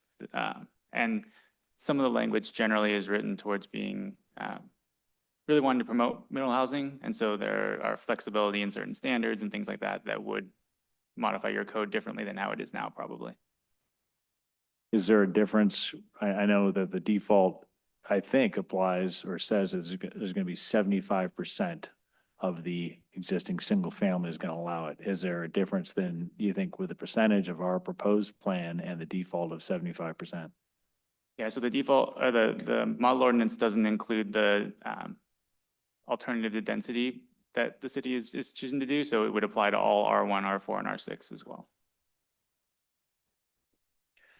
Councilmember Lutsis. Yes, thank you. Now, I believe we had this discussion, I'm just clarifying, that there's no way to mix sort of the 2 strategies, correct? The either unit size or project size, or at least it would be somewhat tedious, if I recall. Or, excuse me, the fee in lieu, yes, for the inclusionary zoning. You could certainly do that, but our caution would be that the result would be that you'd have pretty much little or no affordability come out of it. Of course, I know. As I sat thinking about this a little bit more, I began to recall different instances of young families who take out a construction loan to build their first home. And 1750 relatively is smaller, on the smaller end. Not saying that, we should allow large McMansions in our community, but I do have a concern about potentially inadvertently penalizing young families who take out a construction loan to build their first home, who aren't, these developers that we're trying to maybe, more so make sure that they're paying their fair share. And so I guess, that's why I was asking that question, if maybe there's a way to exempt the first house and then everything beyond that and still that 10%. But that was just my question. Thank you. Councilmember Sassen. Thank you very much. I'm looking at the slide that I believe is just prior to this one we're looking at. Where it says Arch staff recommended affordability requirements only when reasonably certain, after careful analysis, that most projects will gain more from upzoning than they lose in affordable housing. And I understood it, our planning commission was unanimous in wanting to provide affordable inclusionary aspect to the work that we do here. And I'm wondering if that counts as careful analysis, or if what we're saying is it needs to go project by project. I can't figure out where this statement, how this statement informs what we're doing. What, I think that comes from something that I wrote in a memo at one point. And what we were trying to say in a general way is that we have run pro formas to look at the value, not only the feasibility of various middle housing prototypes, but also the value that is being created through increasing the density in zoning, and value that is sacrificed by affordable housing, either through the difference between market and affordable prices. If someone were to sell an unaffordable home on site, then obviously that difference in price would take away from the value that the builder has gained, or the value that the builder might pay in lieu fee also takes away from the value of the density that the builder or landowner gains. So this was just a way of saying that, you know, we've taken a careful look at it, and we believe that an in lieu fee or a 10% inclusionary requirement can gain some affordability for the community without without causing feasible middle housing projects to become infeasible. I find that very clarifying. Thank you very much, because I could potentially have read this the other way. So it helps me to know. And I just also would, I feel like 1750 square feet is not a small house. I just need to say that that's bigger than most of the houses I've lived in. So it's a good size house. You know, 1,000 square feet is a tiny house, but 1750 is a good size house. We've just become accustomed in our community to houses that are over 3,000 square feet. And I frankly don't know what you do with that much space. So anyway, that's all I have to say. Thank you. Councilor McCulver. Thank you. I am working my way through some data. I really appreciated pull this a little closer. The sheet you all sent, I've spent some good time with that. Some data points jumping out at me. First and most obvious one, this has been pointed out in other ways, but the lowest AMI percentage from this is past sales in Kenmore. This is real data, I think, pulled in February, if I'm not mistaken. The lowest AMI from sales in that past year was 150% AMI. So like we are already well outside the range of any sort of affordable housing when we were talking about sales that are happening. And it tops out at 420% AMI. Okay. The next question I had asked about was this fee and this sort of, I think it was $6 per square foot was the estimate. And sorting this data by dollars per square foot, the lowest I see is 417. And if you divide 6 by 417, I think I said this a couple of weeks ago, last time we were up here, but 1.5% is what we're talking about, right? So that's, you know, nickel and dime, sure, but like a fairly small drop in the bucket when we were talking about significantly larger sums of money. That itself would probably not be make or break for the project. I'm just gonna go out on a limb and say that. Okay. The other stuff I had asked about was, and you provided it, the histogram, thank you. Wanting to look at what did our sort of distribution curve of sales look like? How many sales happened at different square footages? How did those sort of stack up? And you can see I've got my little like pen drawing here of where the 1750 cuts in. That's imaginary, that's not actually sales, that's just sort of to differentiate. But the highest interval is actually beneath that. So most of our sales would fall, I don't know exactly one for one, but like the biggest peak of that is underneath that exemption. So we wouldn't be able to, as we've been saying, like capture that value from our biggest category, 1,500 or so seems to be the most popular, I guess, in terms of sales. So we would miss out on that money essentially. Going a little farther, then I got really curious. I'm like, well, what does, these are sort of rough numbers, but what does setting that threshold, that 1750 at different levels, what does that do to tax revenue that we would either collect or essentially forfeit by putting it higher or lower? Like I said, like if we demonstrate this again, if we set it way too high and exempted everything, we're not going to collect any money. We're not going to have anything to put toward affordable housing. I ran the numbers, my own calculation. I would be curious to see you all, do this too, even in an ahistorical sense, if it were in effect over the past year or something. But, by my calculation, we would be forfeiting something like $5.6 million per year, which is a crap ton of money. That mirrors as I said a couple weeks ago, that mirrors the contributions we have put toward other projects recently.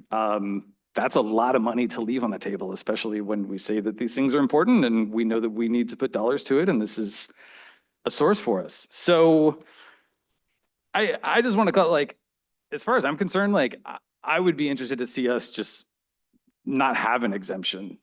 It seems like the bulk of houses that get sold is underneath it, and we're sort of missing the way by setting it so high. I know we walked it down from the initial suggestion of 2,000, but now that we have data, we don't have to speculate. It's magical how these things happen. So anyway, that's a big rambling thing. I would be curious for any reactions that you all might have to any of that. But I want to throw that out for my colleagues. And if there's any way that we could have something like this to look at when this comes back to us in a few weeks for approval, I'd be curious to see it, just because guy up here waving his hands only goes so far, but I'd be curious to see the material. So appreciate you all. Thank you. Councilor Shubnik. Thanks. I realized as we were talking, I remembered our discussion. So I apologize for that. And I know what was in my head during that discussion, and I don't know whether council was thinking the same lines, was a development comprised of houses that were under that limit. And so we were basically trying to say, if you're under that limit of 1750, we want to incentivize you by not having this fee in lieu. We want to make it easier, and we want to slightly disincentive, very little, disincentivize larger places. And what I hadn't fully appreciated is the example that we just talked through a few minutes ago, which is you've got a split development where they're essentially using the smaller houses to kind of not have to do an affordable unit. So my question, since that's the portion that we're in now, questions, not discussion, so is, could we say something like, if the development is at least, the majority smaller, under 1750, that those 1750s are exempt? I mean, do you kind of hear where I'm going with that? Because I want us to incentivize smaller houses. And I have mixed feelings about a large scale development using a small number of small houses to go around the inclusionary requirement. I guess fundamentally is where I'm at.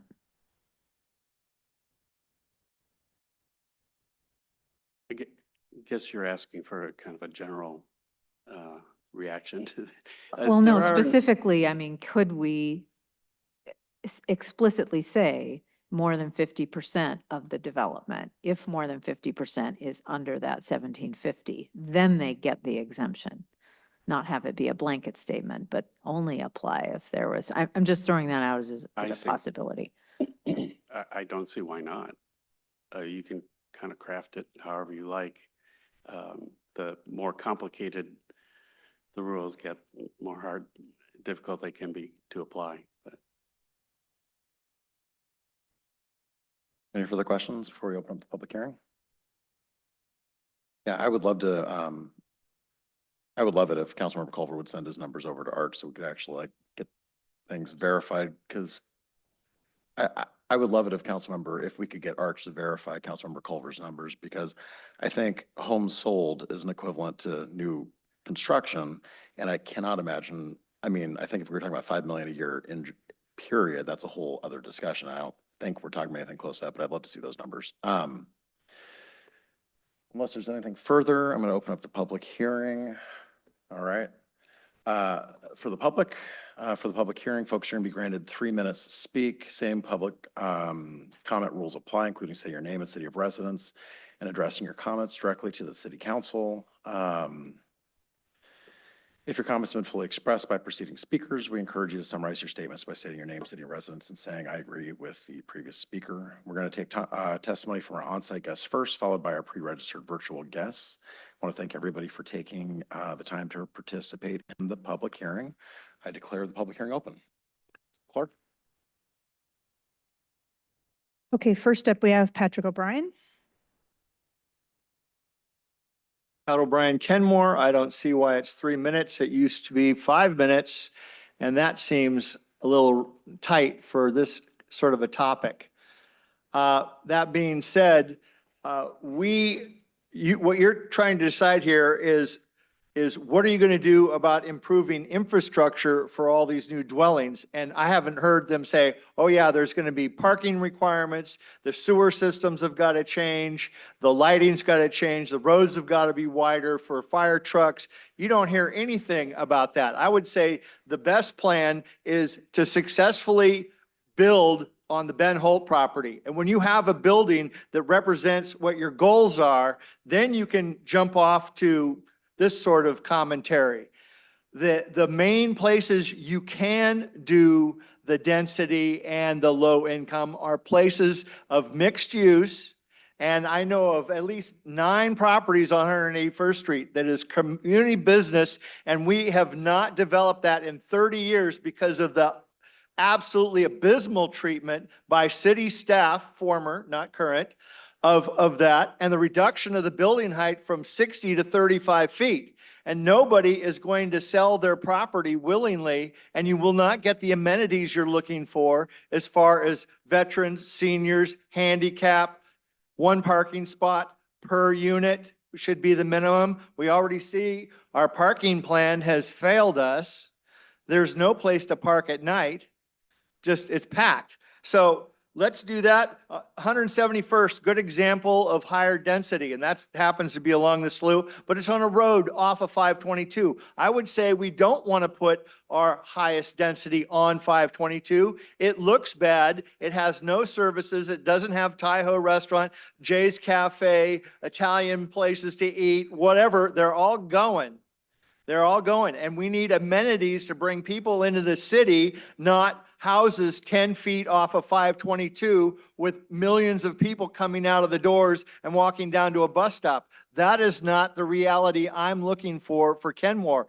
I'm looking for places that people can walk down to where they catch a bus or some other form of transit and get on a trail. Great, but they're not lining up. What the biggest problem I see right now is they're building all these very tall buildings right on the road. And so you're just looking up at those as you go through, and that is not sexy, friends. That is not sexy at all. So let's be a little bit more forthcoming in our parking requirements.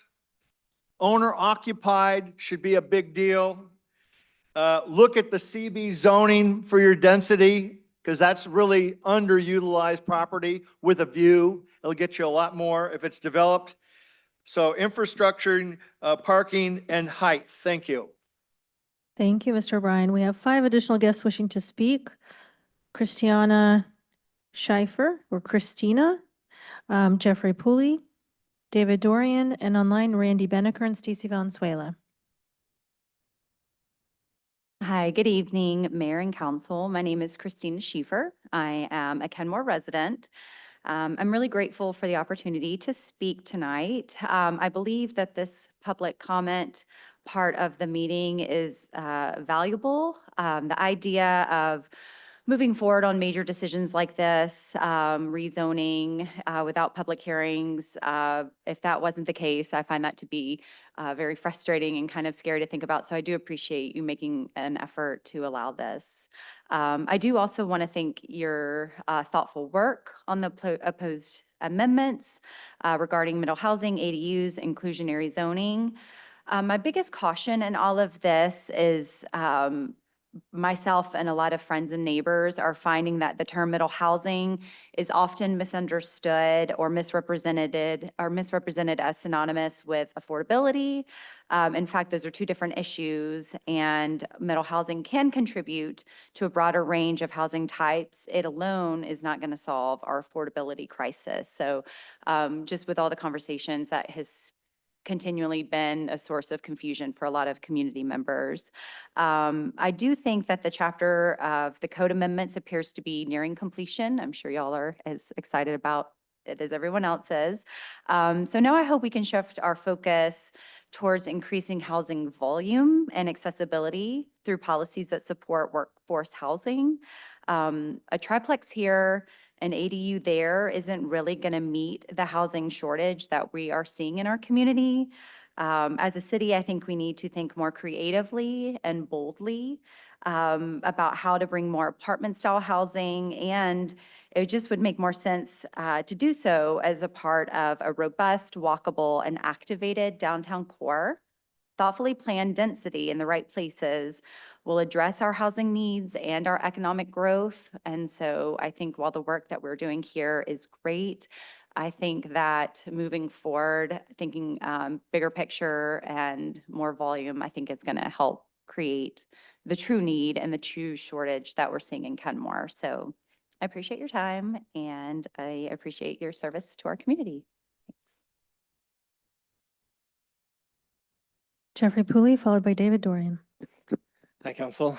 Jeffrey Pooley, Kenmore. When thinking about the climate crisis, I believe that the correct approach is everything. Everything that we can do, as much as we can do, as fast as we can do it. And I have the same approach for housing. As much as we can do, as fast as we can do, let's do all the things. As the previous commenter said, this is not going to solve the affordability crisis. This is not going to revitalize our downtown necessarily, adding a couple triplexes here and there. But this is one thing that we can do. And we just need to do it, and we need to do it quickly. Because the thing is that like these kinds of incentives, this is not going to change Kenmore overnight. It's not going to change it over years. It's going to take decades for this to actually change how our neighborhoods look and the buildings that are constructed. It's going to take decades. And so we can be aggressive, we can be assertive in the kinds of policies that we pass, because we know that even the most aggressive policies that you come up with, the most aggressive incentives, are still going to take a long time. And if we start to see it go off course, we can reverse course, we can change something. And I just want to speak to my personal experience. I have lived in various types of middle housing. I've lived in courtyard apartments. I've lived in a single family home converted to a quadruplex. All of these places, that some of them were right close to public transit. Some of them were further away from public transit. I've ridden bikes on terrible roads. I've ridden bikes on bike lanes. And here's the thing with cars and parking. Cars, of course, everybody wants to drive a car. It's the most lovely, convenient thing. You get to sit in your own little apartment with your air conditioning, and you get to go whenever you want, as fast as the roads will let you go. Until driving a car is as inconvenient as walking or biking, people are going to still choose to drive a car. And so I just want you to be thoughtful about the kinds of decisions that you're making, about parking minimums, about these kinds of things, because like the density thing, it's the magic solution to so many of these issues. Yes, infrastructure, yes, water and all those kinds of things, but it's a force multiplier, because when you have a single family unit on a property that takes up the same amount of road, if you can double the value of that property, that's double the taxpayers, that's double the resources that you have over the same amount of stuff. Anyway, sorry, thank you for all your work. I appreciate the detailed thoughtfulness, and good luck. Thank you. David Dorian, followed by our virtual guests, Randy Beneker and Stacy Valenzuela. Thank you, David Dorian, Kenmore, Mayor, Deputy Mayor, and council members. This is a big deal. Just want to note this. I think this was 8 years ago that this was first introduced to Plan Commission, somewhere around there. And then it's been through at least 5 years of community engagement, multiple public hearings, some of which I remember very well because one of them was on my birthday, and I was sitting in this chamber and a cheer went up when there was a comment made against the DEIA materials that are on the city website, which made me think, where am I? This doesn't seem like my city. I don't recognize that piece. Now, I guess that tracks, though, because what we're doing here is striking against historic redlining, striking against exclusionary zoning. So some of the backlash has been connected to that, but not all of it. I think as we move forward with this, and I think you should move forward with this, we have to be aware that the fear hasn't gone away. Even just yesterday, I was talking with people and they were telling me about how a fourplex was already being built up on the summit, which I don't think is possible because it's not legal yet. But those kind of things are still being pushed, and we still have people who are afraid about what this is going to mean. So this, I think, is just the start of where we move on from enabling this. And as Jeffrey was saying, we got decades before this becomes something much bigger. We still have to deal with, as I mentioned earlier, like vast swathes of the city that are covered by HOAs, where actually this is going to have no impact until some of those rules are changed. So this just gives us a way to move forward, I think, with a range of housing. It was really good to hear in the small groups a few years ago, the teachers that were attending those and other folks with jobs that are contributing back to our community and needed housing like this. I do agree, though, I don't think this is going to be affordable housing. I think when we look at affordability, I think Mike had shared an affordable house to purchase at the, I think this was 80% even, was going to be around about $400,000. Whereas if you see a 1,750 square foot house here, that's going to be at least $800,000, if not more. So I think what we're looking at is generating these fees in lieu. So I'm really glad that you also have gone down the road of looking at the inclusionary zoning. And yeah, I think that's it. It's a big night. It started here a few years ago with a bang. It's kind of ending with a whimper, but in a good way, I think. So thank you. Thank you. Moving on to our virtual guests, Randy Beneker. Do you hear us? Randy Beneker? I hear you. Can you hear me? We hear you. Go on. Mayor Herbig, Deputy Mayor O'Kane, and members of the City Council. I'm Randy Banneker here on behalf of the Seattle-King County Realtors based in Bellevue. I want to thank you for the opportunity to comment on the Middle Housing Code amendments and thank you and your staff for the hard work on this package, as well as the Planning Commission. We view the addition of middle housing as a critical path to housing affordability. Smaller units offer tremendous opportunity for middle income individuals and families to buy and begin building home equity. And this can be done while preserving, if not improving, Kenmore's high quality of life. As you contemplate dedicated affordability strategies, please be aware that the first and best housing affordability strategy is increased housing supply. It's the only way to drive affordability in a sustainable, comprehensive manner. Strategies like inclusionary zoning that narrow the responsibility of providing affordable units to the developer have the effect of increasing the cost of the market rate units. And this reduces opportunities for first-time buyers and/or chills projects because they no longer pencil. Kenmore faces an ongoing housing shortage, just like the rest of throughout our region, and policies that restrict market rate development will intensify this crisis. Small-scale developments, particularly those producing under 10 units, may struggle under the fractional affordability requirements, the fee in lieu, and opt to reduce the project scope or abandon plans altogether.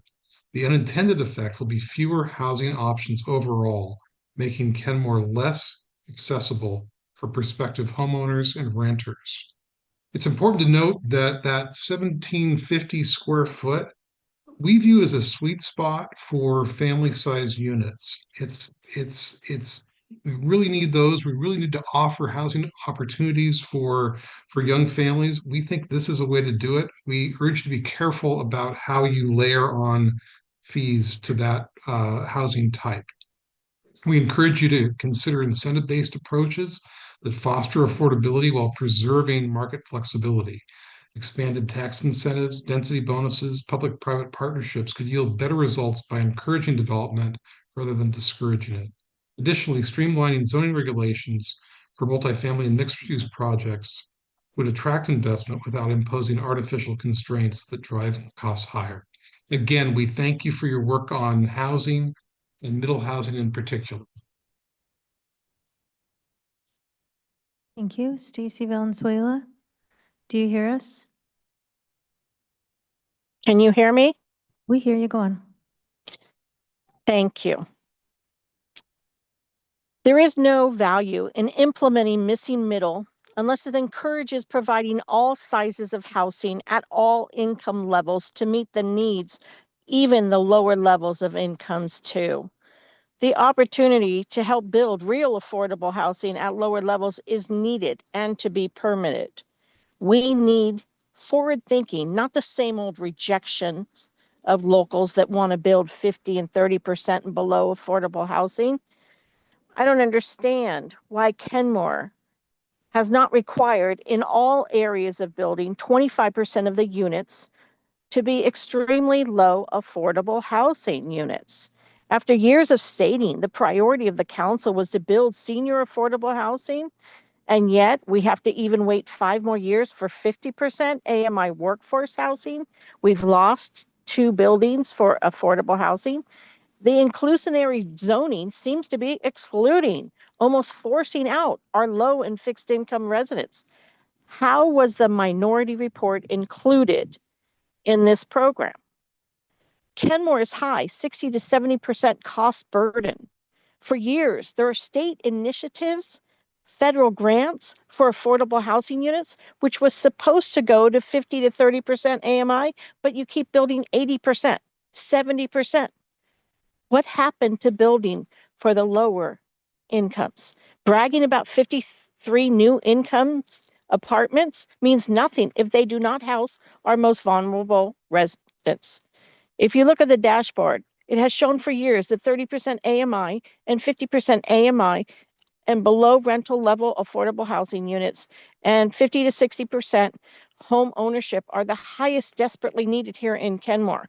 There are developers that have said, unless you make the initiative that 25% of the developments have the required affordable housing units, not at 80%, not at 70%, but at 60% and below, we will not take care and house all of our vulnerable residents. We need to do something now, not in 5 years.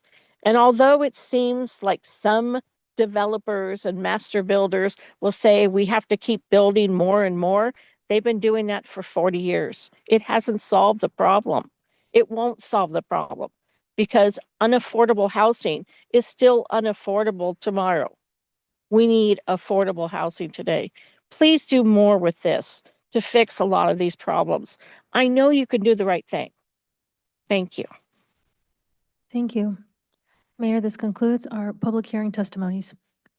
Is there anybody else present wishing to be heard? Anyone else present wishing to be heard? Last call. Anybody else present wishing to be heard? All right. With that, the public hearing is closed. Thank you very much. I appreciate all the work that's gone into this. And we'll see you in a couple weeks. Thank you. It is pushing 9 o'clock. Unless there are any objections, I would propose that we take a quick 5-minute break before we go into our business agenda. Any objections? All right, we are at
going to give us, wait for Councilmember Culver.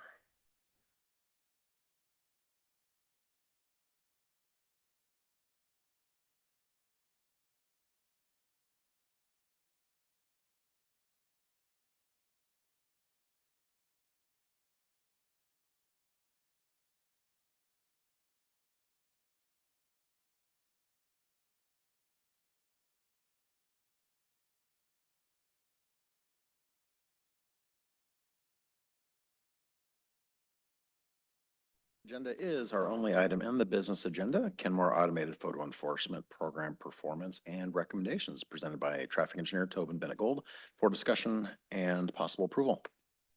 Mr. Bennett-Gold. Hi, good evening, Mayor and Council. Thanks for staying up late with me.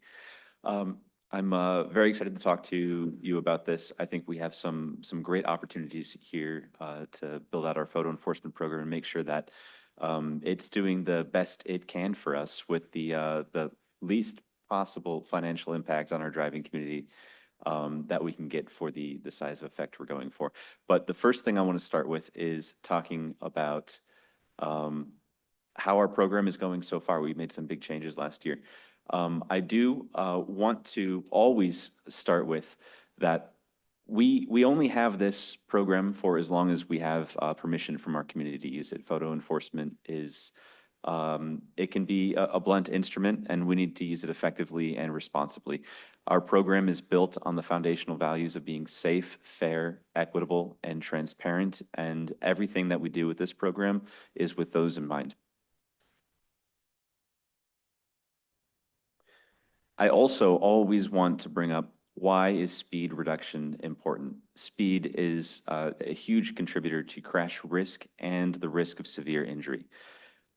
These are my favorite equations. I think I put them in front of you at least once a year. But when we reduce speed, we reduce the risk of crashes, we reduce the risk of crash injury, and we reduce the risk of fatal crash injury. And the relationship is, it's remarkable how much you can get for even a small amount of speed reduction.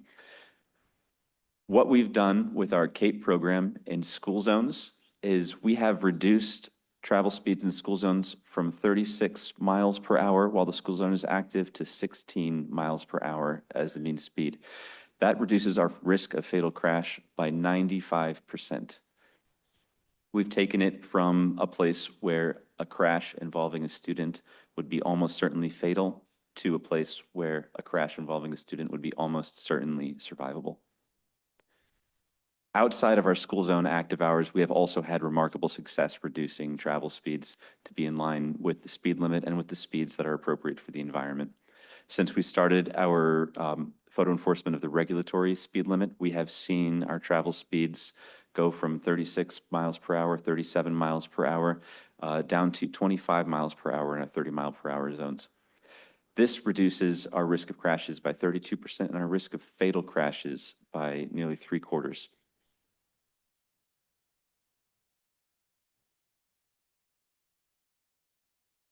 I do want to talk about the crash history. I often say I don't like to look at the crash history. It's when we're looking at school zones, especially very short sections of our roads. It is a very small window of time and distance to look at crashes. And what we end up with is we end up with something that's very, very variable. So when we're looking at the effect of school zones, of school zone enforcement, that's affecting only 10% of our vehicles traveling towards school zones. Most of the crash history under our photo enforcement program has happened under school zone enforcement only. And that's not something that we really expect to move the needle in terms of how many crashes are happening. Again, it's affecting only 10% of the traffic that goes down that road. But I do want to put this crash history out there. I feel like I'm leaving it out of the conversation if I don't. It is crash history that we report. I did highlight here that it's covered up by the little picture-in-picture up there, but these diagonal hashed columns are 2025. Obviously, 2025 is not over, so this is very preliminary, but I did want to show that we have had one crash in our Arrowhead school zone this year. It is, it's easy to see patterns in this data, but to me, what this is that our crash history in the Arrowhead school zone is relatively low and highly variable. In our Kenmore Elementary, we also see a low crash frequency and highly variable. So I think it's going to continue to look like this for a little while as we get speeds in line citywide in our school zones as well as outside of our school zones. I do think we have an opportunity to move the needle, and that's something that we're going to talk about today too. Since we have photo enforcement coming up in Inglemoor, oh, sorry, here's a marker for when CAPE launched. And it would be after this point where if there were an effect, it would be after our CAPE launched in the mid-year of 2023, which was kind of a high year for Arrowhead. So we do have photo enforcement coming up in Inglemoor. We approved this last year, and we are just shy of turning the cameras on. We're just waiting on a power hookup right now. But I do want to start including Inglemoor in all of our conversations when we're looking at the history and looking at the future. It is one of our CAPE locations going forward now. That's our future implementation line. So travel speed reduction. How are our photo enforcement zones affecting travel speed? What we have right here is a graph of our travel speeds for the system. So this is our locations summed, our two CAPE locations, Arrowhead Elementary School and 73rd Avenue Kenmore Elementary School, and the effect that our system has had on travel speeds. What we have right here is, sorry. One thing to note is we have a few points in 2023 and 2024, and then starting right before 2025, we have really upped our game for getting data from these locations. Going forward, we will be having a lot more data about the month-to-month of our school zone speeds and our CAPE speeds in general. What you can see here is we started in an environment where we had, during non-school zone periods, a mean speed of 37 miles per hour, and during school zone periods, a mean speed of 36 miles per hour. It's a little bit different depending on which school zone you're looking at, but these are aggregated numbers right here. After we began operating our school zone enforcement, we saw a reduction in speed for our non-school zone hours. So we see 37 down to 28 without enforcing the school zone, without enforcing the regulatory speed limit. We see a synergy here between the reduction, between enforcing the regulatory speed limit and enforcing the school zone speed limit.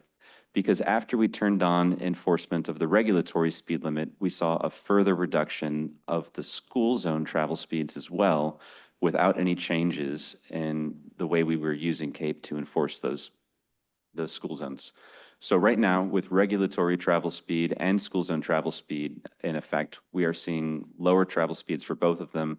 We're kind of running tangent to 85% of the speed limit right here. Now, again, that's mean speed, the average speed. So there are people going faster and there's people going slower. That's not to say everybody is traveling less than the speed limit, but we are seeing what is a very healthy travel speed for our 30 and 20 mile per hour environments.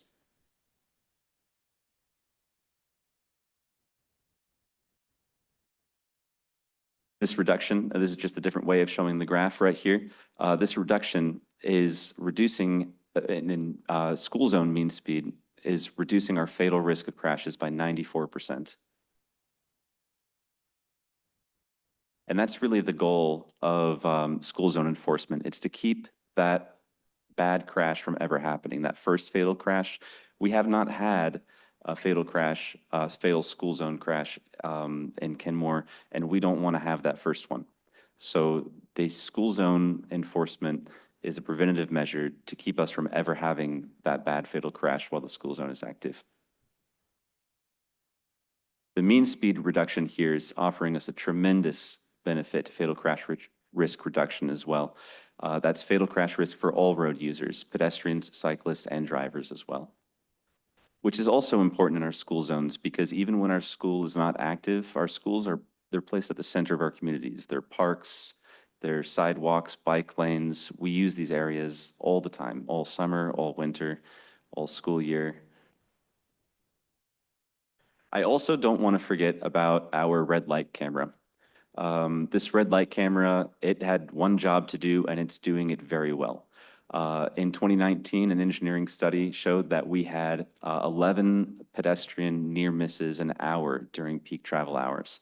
That's a case where a pedestrian had to move to avoid getting hit by a car. When we placed police officers there, the problem evaporated completely, and when the police officers left, the problem came right back. This is really due to congestion in the eastbound left turn lane and drivers continually choosing to run the red light rather than stop when the turn phase is over for them. What we determined was that what was needed was a conspicuous enforcement presence, and that's what this camera provides. It was important to us during the pandemic to get this in before the congestion returned, and we got it in before the congestion returned. And I think when I reported last year, we were seeing about 1 or 2 violations a week. We are up to about, all right, I've got the numbers here, I don't have to remember them. During our warning period, we were seeing 1 violation a week, and we observed no ped near misses. And we recently completed another follow-up study earlier, where we are seeing 8 violations a week. So it's still a very small number. I want to emphasize that. We're talking about 1% of the traffic that this carries. But an interesting thing was that we started seeing that increase when the Amazon return to office happened. So I'm glad we got it in before that. Our study did show that we have 1 pedestrian near miss roughly every 3 days within the scope of the study that we did. In the agenda bill, I said 0, but we expanded the duration of our study, and we did find that 1 every 3 days is what we found within the study. So that is still a remarkable improvement to go from 11 per hour to 1 every 3 days.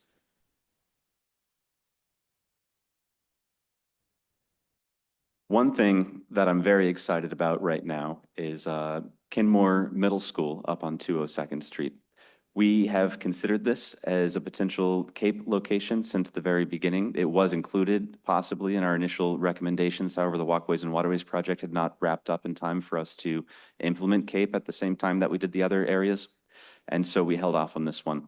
My recommendation after that was to wait and see, because the funding from CAPE could possibly give us an opportunity to do a project that would get speeds in line without having to use an enforcement intervention, that we could rely on an engineering intervention. What that has amounted to is that since the Walkways and Waterways project wrapped up in 2022, that we have not made any changes to this corridor. So there have been no further engineering or enforcement interventions in this corridor. However, we did set up with the Walkways and Waterways project, we set this up to be a CAPE location with the speed feedback signs on approach to the school zone flashers. It received the same treatment as our other photo enforced school zones. And what we've seen here is that as our program has matured elsewhere in the city, we have seen travel speeds come down in this non-enforced school zone as well. This is a 4 mile per hour drop in mean speed with no intervention whatsoever. What we're seeing here is that people are being more attentive to our driver assistance devices, our flashers, our speed feedback signs, and we are seeing behavior change. We are seeing CAPE drive behavior change. It's changing how people are paying attention to the rest of our roads, not only where we have the cameras here.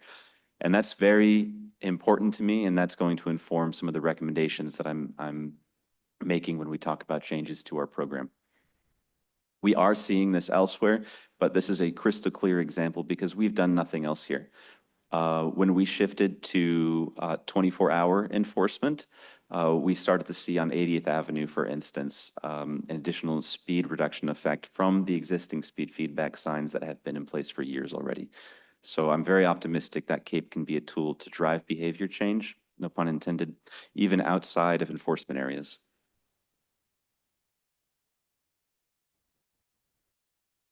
Here's a timeline of when our studies were done. Our first study was the follow-up from the Walkways and Waterways project, and then our April study coincided with when our CAPE went into a warning period for Kenmore Elementary School.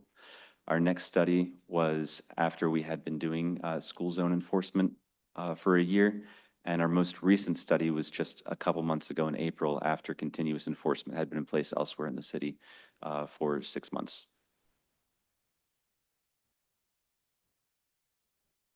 Another really interesting evidence of behavior change right here is the portion of fines paid by residents. Residents, of course, have the most opportunity to visit our photo enforcement zones.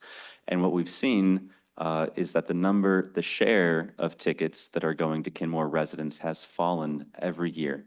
When our program began, we saw roughly a quarter of our tickets going to Kenmore residents, and we have seen that decline every year. Right now, we have 13% of our tickets going to Kenmore residents. We've roughly got a four-way tie between Bothell, Kirkland, Kenmore, and Seattle, taking up the first half with the greater Washington area, and a small share of tickets going to drivers outside of Washington or with registration outside of Washington, taking up the second half of where our tickets end up.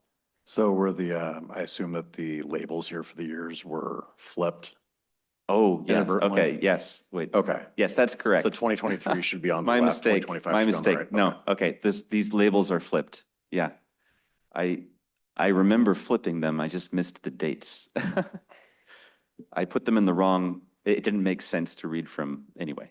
I think we all understand. Take my word for it. It's lower this year than it was previously.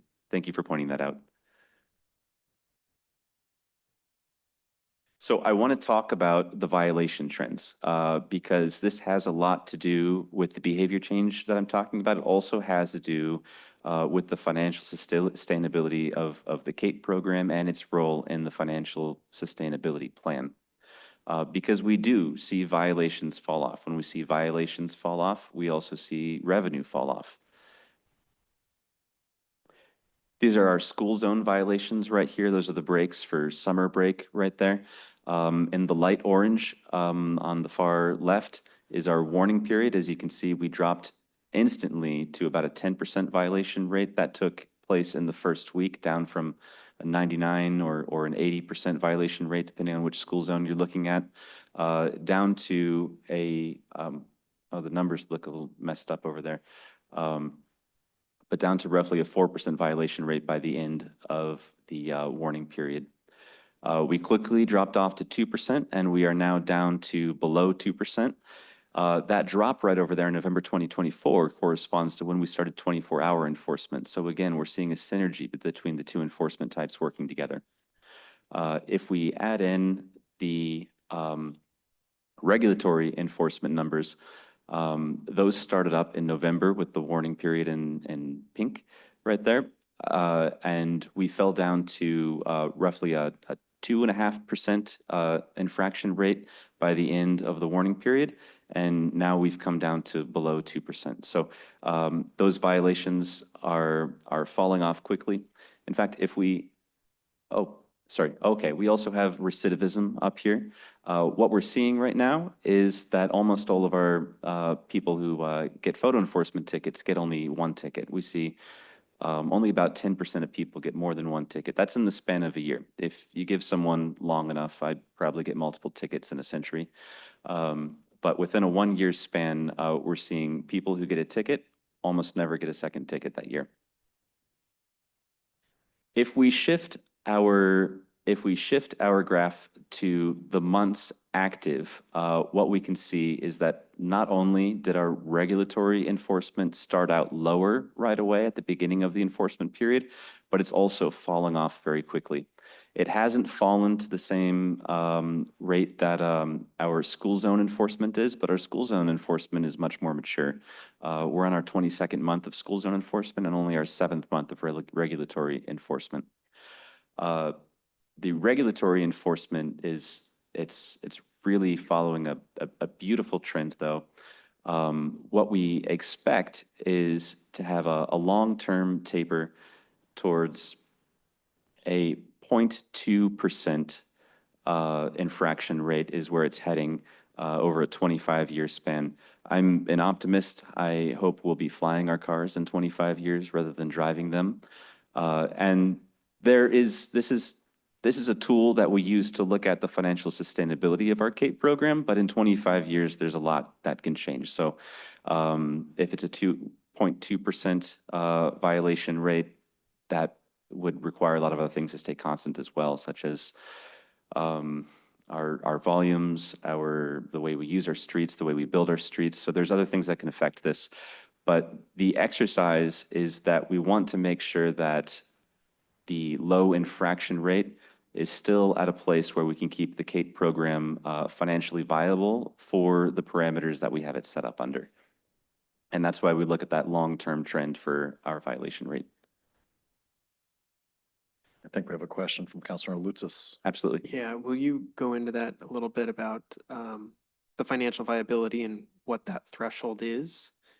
Absolutely. I have a slide up right now. Great, thanks.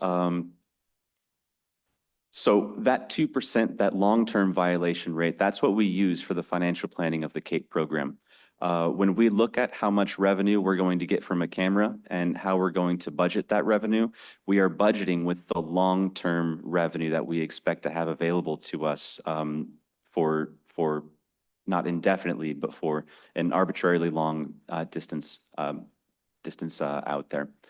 So this blue slot on the bottom is essentially the revenue that we would get from a 0.2%. So we are taking that 0.2% and we are budgeting that as if it were our CAPE revenue today. Compared to the CAPE contribution expected for the financial sustainability plan, we would need to bottom out at a 0.16% violation rate. If we go below a 0.16% violation rate, then CAPE would no longer be able to meet the goals of the financial sustainability plan. Above that 0.16% violation rate, though, we do have the full CAPE contribution to the financial sustainability plan on a per camera basis. It still matters how many cameras we have. The financial sustainability plan recommended the addition of 3 new enforcement locations, which is 6 cameras. Last year, we adopted 2 cameras, and part of my recommendation here today is going to be an additional 4 cameras. Above that 0.2% violation rate is where we start and where it tapers off from. So this area shaded in orange is the revenue that comes in above our long-term violation rate. And we do not use that for budgeting in the same way when we are looking at what is our sustainable revenue from the CAPE program. We do budget a small amount from that for enhanced services. These are services that we can dial back if we need to. But largely what we do is we consider this area above the line to be a surplus that we don't expect to always have. And that's why this is the revenue that we use for single expenditures, such as investing in projects, investing in equipment, investing in consultant fees, those sorts of things that don't make it into our long-term budgeting process.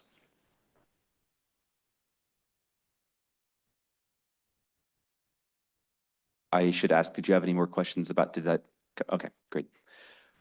So I also want to talk about our CAPE costs. The graphs that I've shown you just now, those were all net revenue. So those had costs already deducted.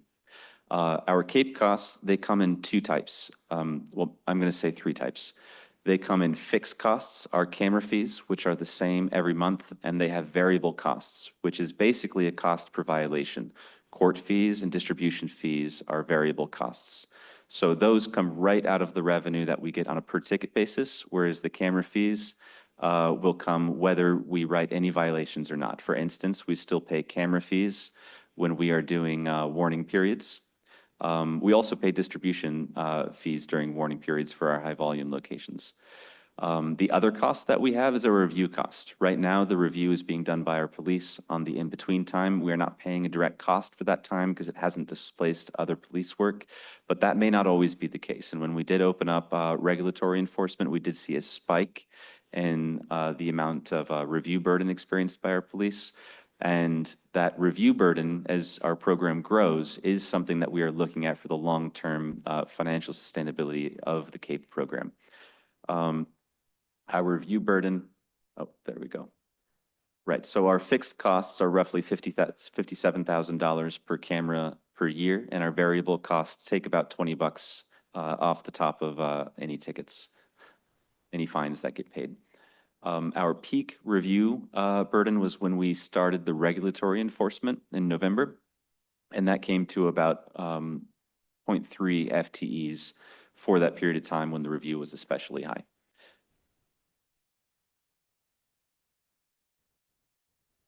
So what I have here is our revenue and our expenses.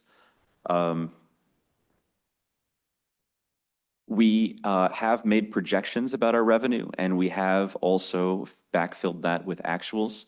In 2023, we projected that we would have $177,000 of net revenue. Our actual came in at $124,000. For 2024, our projection was $174,000, and our actual came in at $2,009. That's not necessarily us being good or bad at guessing. What that actually is it's just the time it takes money to travel.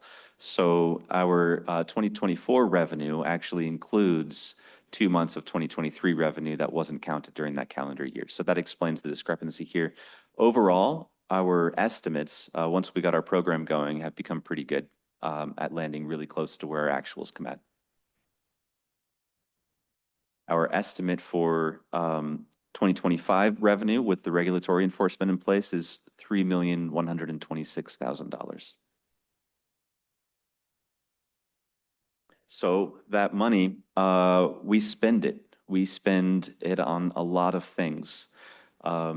If you ask nicely, we can offer you a CAPE sponsorship. We have stickers, and we can also print signs.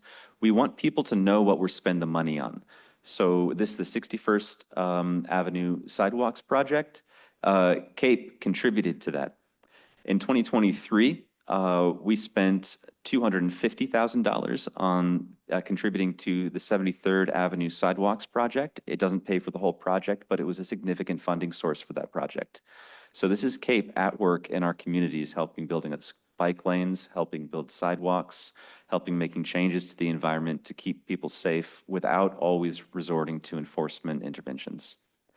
We also spent $55,000 on school zone upgrades, both inside of CAPE areas and outside of CAPE areas. We're going to continue to make investments in our school zones.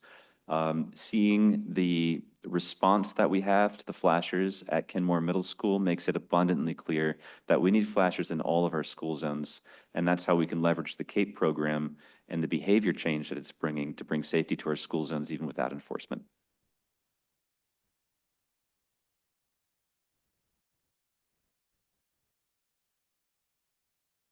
For the 2025-2026 biennium, we have budgeted out $625,000 for the 61st Avenue Sidewalks project. That's the sign that you see right there with the CAPE branding on it. We are also looking to spend $250,000 on a narrow street sweeper to help us maintain our bike lanes and narrow roads, and to bridge the equipment gap we have between the infrastructure that we have equipment to maintain and the infrastructure that we're building right now, but do not have that cost-effective way to maintain it. We are also looking at $1.1 million for capital projects across the Arrowhead Drive Sidewalks project and the 80th Avenue bike ped improvements coming in 26. Deep breath, more stuff. We're also looking to spend $550,000 on pavement management, that's seals, which we piggyback a lot of systemic improvements on here, channelization improvements, as well as keeping our roads in good condition and making sure that they're safe to drive on, and that we're not spending more money than we have to on them in the long run by keeping them in good condition right now. We also have $170,000 earmarked for other traffic safety improvements. These are small things like adding RRFBs and speed feedback signs when we need them, and it's also saving up for larger improvements such as roundabouts, corridor projects, other intersection improvements that are identified in the local road safety plan.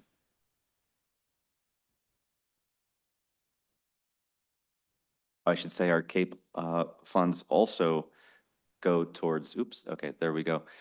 Program administration, covering the program costs, our data collection program, which feeds heavily into all of our safety planning, as well as staff time invested in these safety projects.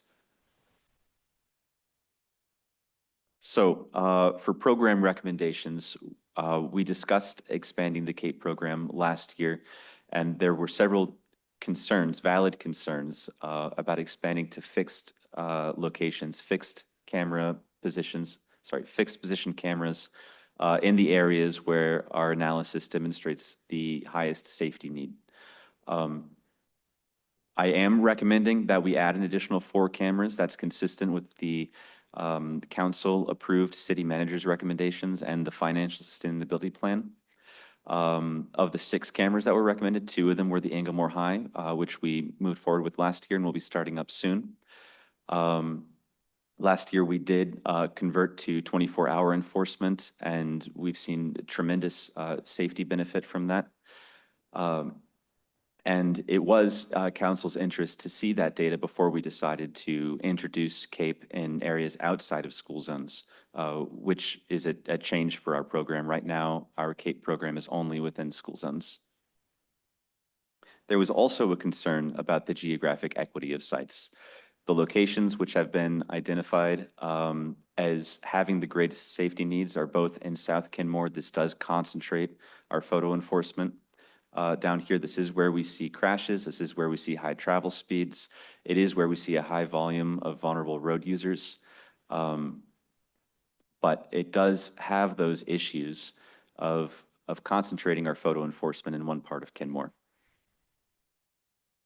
It also introduces the issue of multiple jeopardy. When traveling down the same corridor, you may be at risk of getting multiple fines for what may be a single speeding event. And that is an equity concern that we want to address as well, and I'll talk about that in just a minute. Our second runners-up for the highest safety need is 170th Street and 61st Avenue, also here.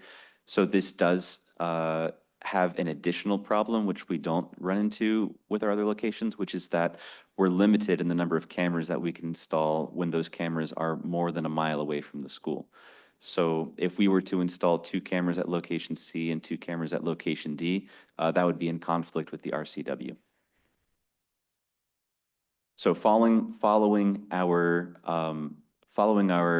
our safety analysis to identify locations with the highest safety need does put us into some areas where we have not a clear or necessarily desirable path forward with the type of CAPE system that we're using right now.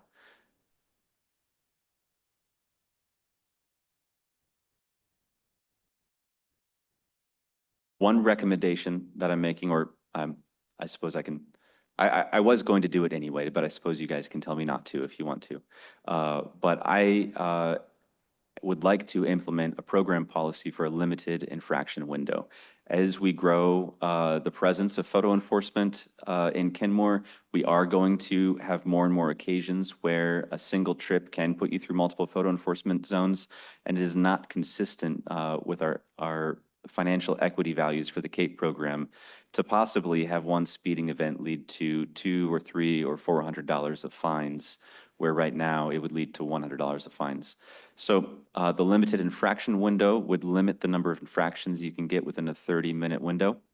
That is expansive enough to cover pretty much any trip you're going to make in Kenmore.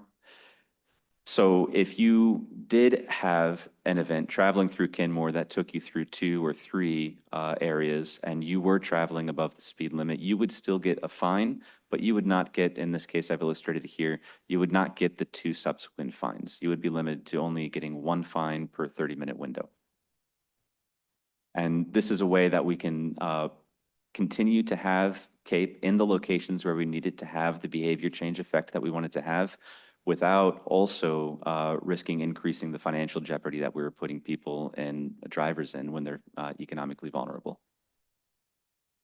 It also supports our perception of fair practices, because I don't think I'd think it's very fair if I got 3 tickets in the mail. The big recommendation I want to talk about is, as we move outside of school zones, which is my recommendation, is that we introduce an intermittent enforcement program. This is a program where we identify several sites, but a small number of cameras across those sites. These are transportable cameras. and they would be relocated every 2 months. This is a departure from the type of photo enforcement that we see in the region, but it is a program that has seen a lot of success in Europe and has seen more adoption in the United States over the past 10 years. This picture right here is from Washington, D.C., which has, I think, the largest transportable camera program. They have 215 of these. I'm not recommending we have that many. But this does solve a lot of the issues that we're looking at with additional fixed position cameras. It supports geographic equity, as we're not beholden to keep cameras in one place when we could use them elsewhere in the city. It supports economic equity. For the scale of behavior change, we can have a reduced number of cameras and a reduced number of fines while having a larger behavior change presence across the city. It also, it is also something that we can use to lean into this behavior change effect that we're seeing already with having our enforcement locations associated with speed feedback signs and having those speed feedback signs elsewhere in the city serve as a reminder to moderate your speed for other drivers. So I would still recommend that at all enforcement locations, whether the cameras are there or not, we have photo enforcement signing, we have speed feedback signs. In our current program, we have 99% of drivers traveling below the violation threshold. We ticket only about 1% of our drivers. For the 1% of our drivers that do exceed the speed limit, they would sometimes encounter a camera and sometimes the camera would not be there. What I have in the recommendation and the agenda bill is I'm recommending 16 sites that we move 4 cameras around those sites. This also solves some problems we have when we install a fixed position camera. That camera is there for a long time, and that may not always be appropriate or it may not always be needed.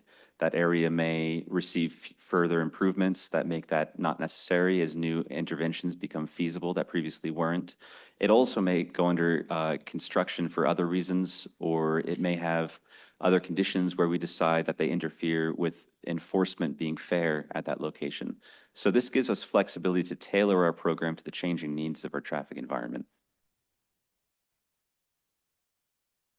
The site selection for intermittent enforcement is a little bit different than what we talk about for the site selection for fixed camera location. Instead of identifying the locations with the greatest present day safety need, we're identifying the locations that give us the greatest flexibility to treat the future safety need and to apply enforcement as an intervention where it's needed and when it's needed. These locations right here give us a spread across our arterials in areas where we're likely to see high speeds and areas where we may have exhausted our feasible interventions right now or where we have other interventions planned, but we may need in the future additional photo enforcement intervention to get those speed limits in line, travel speeds in line with the speed limit, whether it's for a short deployment or a regular deployment. These locations would allow us to have an additional tool in our speed management toolbox to turn the dials and do touch and go deployments of photo enforcement in order to apply the right kind of treatment at the right time. Going over these locations right here, we have a project, it's underway right now on 61st Avenue. I would schedule the deployment of photo enforcement in this area if we were to spin it up at this location for after that project is complete and when it is appropriate for the travel speeds that we are seeing there. For 80th Avenue, right here, we have something really interesting going on. You guys probably don't know how much I think about 80th Avenue. But like I mentioned earlier, up there on Northern 80th Avenue, we are already seeing reduced travel speeds in areas near our speed feedback signs, and it's just on the verge right now of warranting a speed limit reduction without any further intervention. That said, when we do have a speed limit reduction, I do think that we will still need interventions to make sure that that we have cars consistently traveling at speeds appropriate for the new speed limit. Having the option to deploy photo enforcement in this area might be just the nudge that it needs to keep those travel speeds in line right now or after a future speed limit reduction.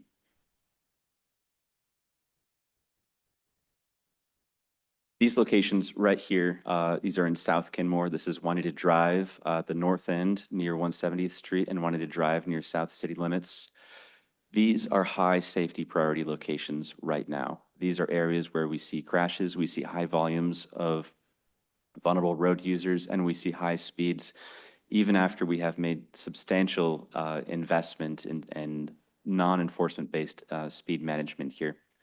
These would probably be among the first locations to use our transportable cameras for intermittent enforcement. A similar case is also true for South Simons Road near Kirkland city limits over here. I would delay this one to see how the Inglemoor enforcement, but right now it pops to the top of the list with all of our safety priorities.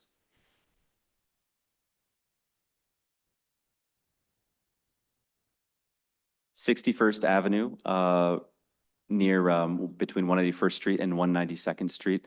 This is an area where there is clearly work to do, but we have not been able to do that work yet. We need to bring down the lanes. We need to extend the bike lanes. We need to do additional projects in this area. But one of the things that's really powerful about intermittent enforcement is that if we use photo enforcement here because we don't have, because it's not feasible to do the changes that we need to do to get those travel speeds in line, we can remove that photo enforcement easily later when we are able to make those improvements. And we don't have to de-emphasize photo enforcement locations because the enforcement is there and because we've committed to enforcing it. We can move that location to, we can move that photo enforcement to other locations where it can be put to good effect as well. 170th Street is another case where we are seeing high speeds and we do need to correct that. It's right near the park. It's right near high density residential. It's an area where we have a complex traffic environment and vulnerable road users. One thing that's unique about these two locations is that they are both more than a mile from a school, which is, again, we're restricted to the amount of photo enforcement that we can do in those areas. The way this is expressed in the list of recommended sites is that it is recommended that council approve 2 cameras for use at sites 1 through 16 and 2 cameras for use at sites 1 through 12. So that would be 2 cameras which can be used anywhere in our intermittent photo enforcement areas, including these 2 sites, and then 2 cameras which may not be used at these sites. One thing that's really important is staying true to our foundational values with the CAPE program. And one thing that I credit our program for is having abundantly fair warning periods. We have a 60-day warning period. It's longer than many other programs in the region, and it's really the best way that we've had with reaching out to the drivers who are driving through our photo enforcement areas and likely to be affected by it. These locations, they are trickier because the cameras are deployed only intermittently, but nonetheless, we would do a full 60-day warning period at every location that we deploy cameras intermittently at. We would do that the first time the cameras are deployed there, and then when the cameras return, they would be active immediately under normal operating. One example schedule that I have here is that we use all 4 cameras to implement half the sites really quickly, and then we use 2 cameras to rotate through the implemented sites while 2 cameras go and do warning periods to implement new sites. When we are in the rotating period of our program, the way that we would decide when to move the cameras and where to move them to would be following our month-to-month speed data to identify the sites dynamically about where we can provide the greatest safety benefit of the sites where we have authorization to do intermittent photo enforcement.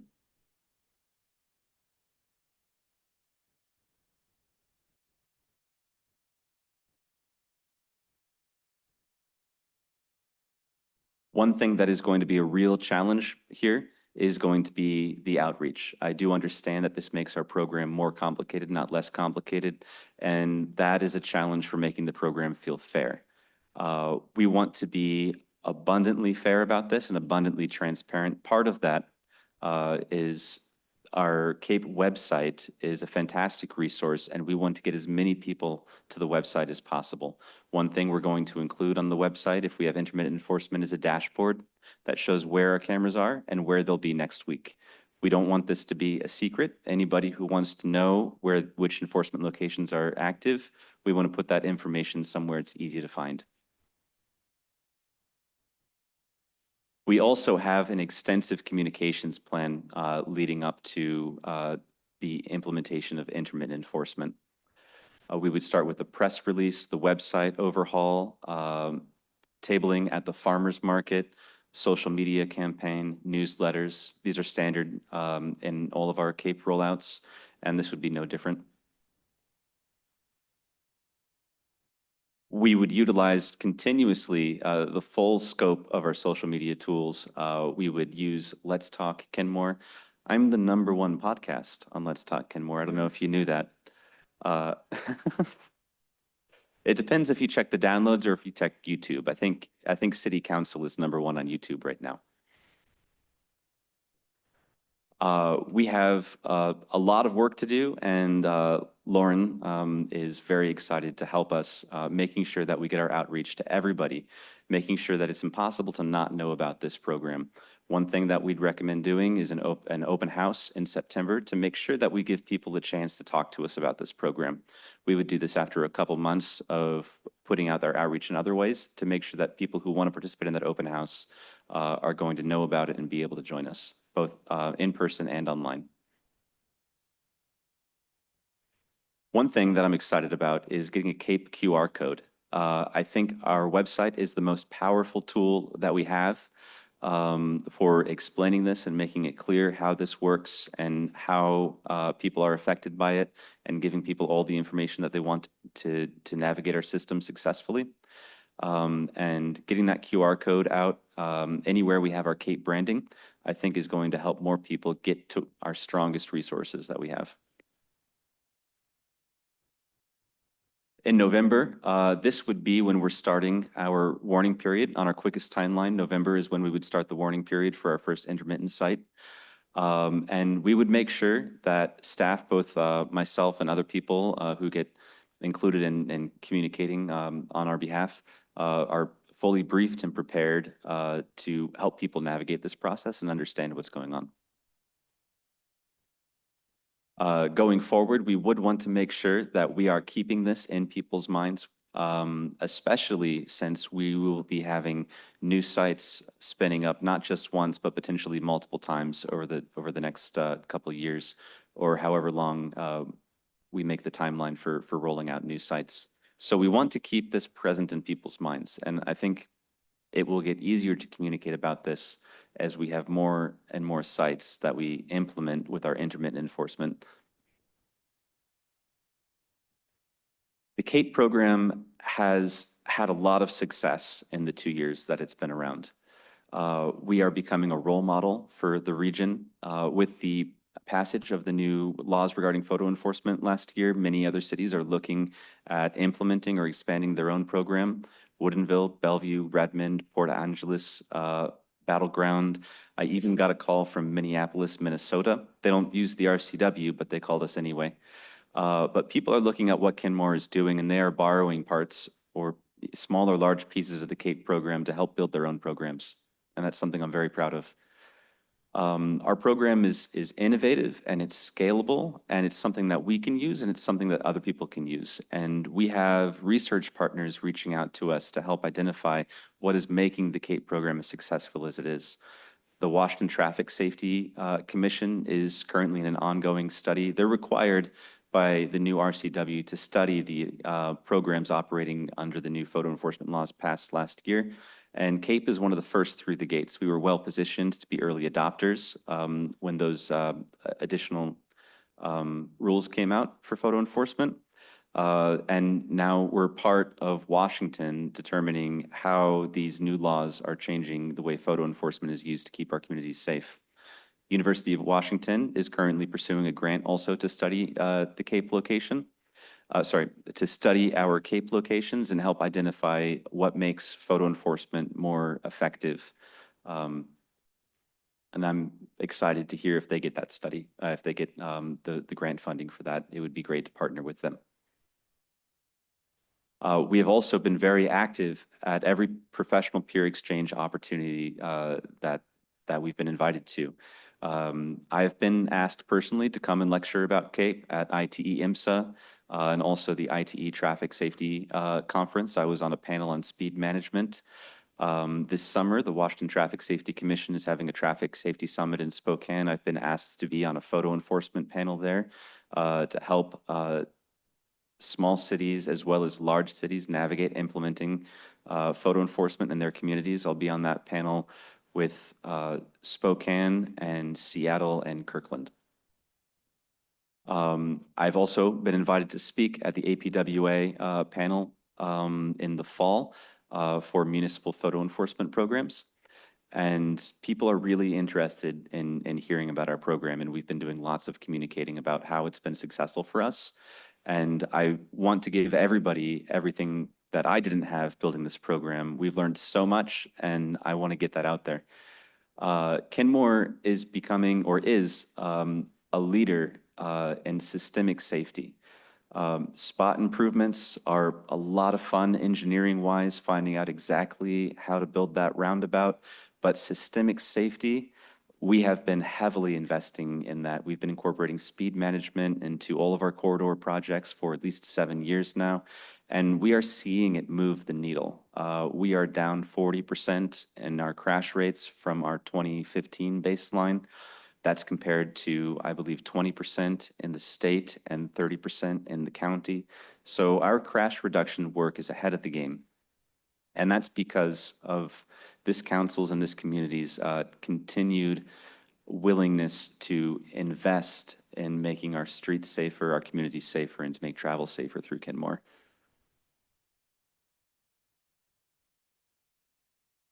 This CAPE program it touches on so many things. The travel speed reductions that we're seeing right now are substantial in the reduction of tailpipe emissions that they reduce. The travel speed reductions that we're seeing can be associated with a 10 to 40% reduction in tailpipe emissions, going from 36 miles per hour to 25 miles per hour. If we're able to scale that speed reduction citywide, it would help close the gap on our carbon emissions goal to have our carbon emissions by 50% by 2030. Our 2023 emissions inventory showed that we had a gap of 5,000 tons. If we were able to scale this program citywide and see the kind of speed reduction that we're seeing in our CAPE locations on all of our arterials, that could cut the gap in half or even put us as far ahead as we are behind right now. The CAPE program also supports our diversity, equity, inclusion plan. It reduces the need for in-person police officer stops for traffic law enforcement. It reduces bias, the opportunity for bias in traffic law enforcement. And it also creates an environment where it is safer and more comfortable to be an active mode traveler, making it more viable for people to choose to not rely on car ownership while traveling in our community. CAPE also supports our financial sustainability plan. Our safety investment is something that we have been doing for a long time, and CAPE lets us offload it to a dedicated funding source, removing that burden from the general fund and supporting it with its own dedicated traffic safety fund through the CAPE program. 90% of the Cape cost is paid by travelers coming from outside of Kenmore. It reduces the burden of paying to keep our streets safe on our community and shares it with everyone who is using our roads.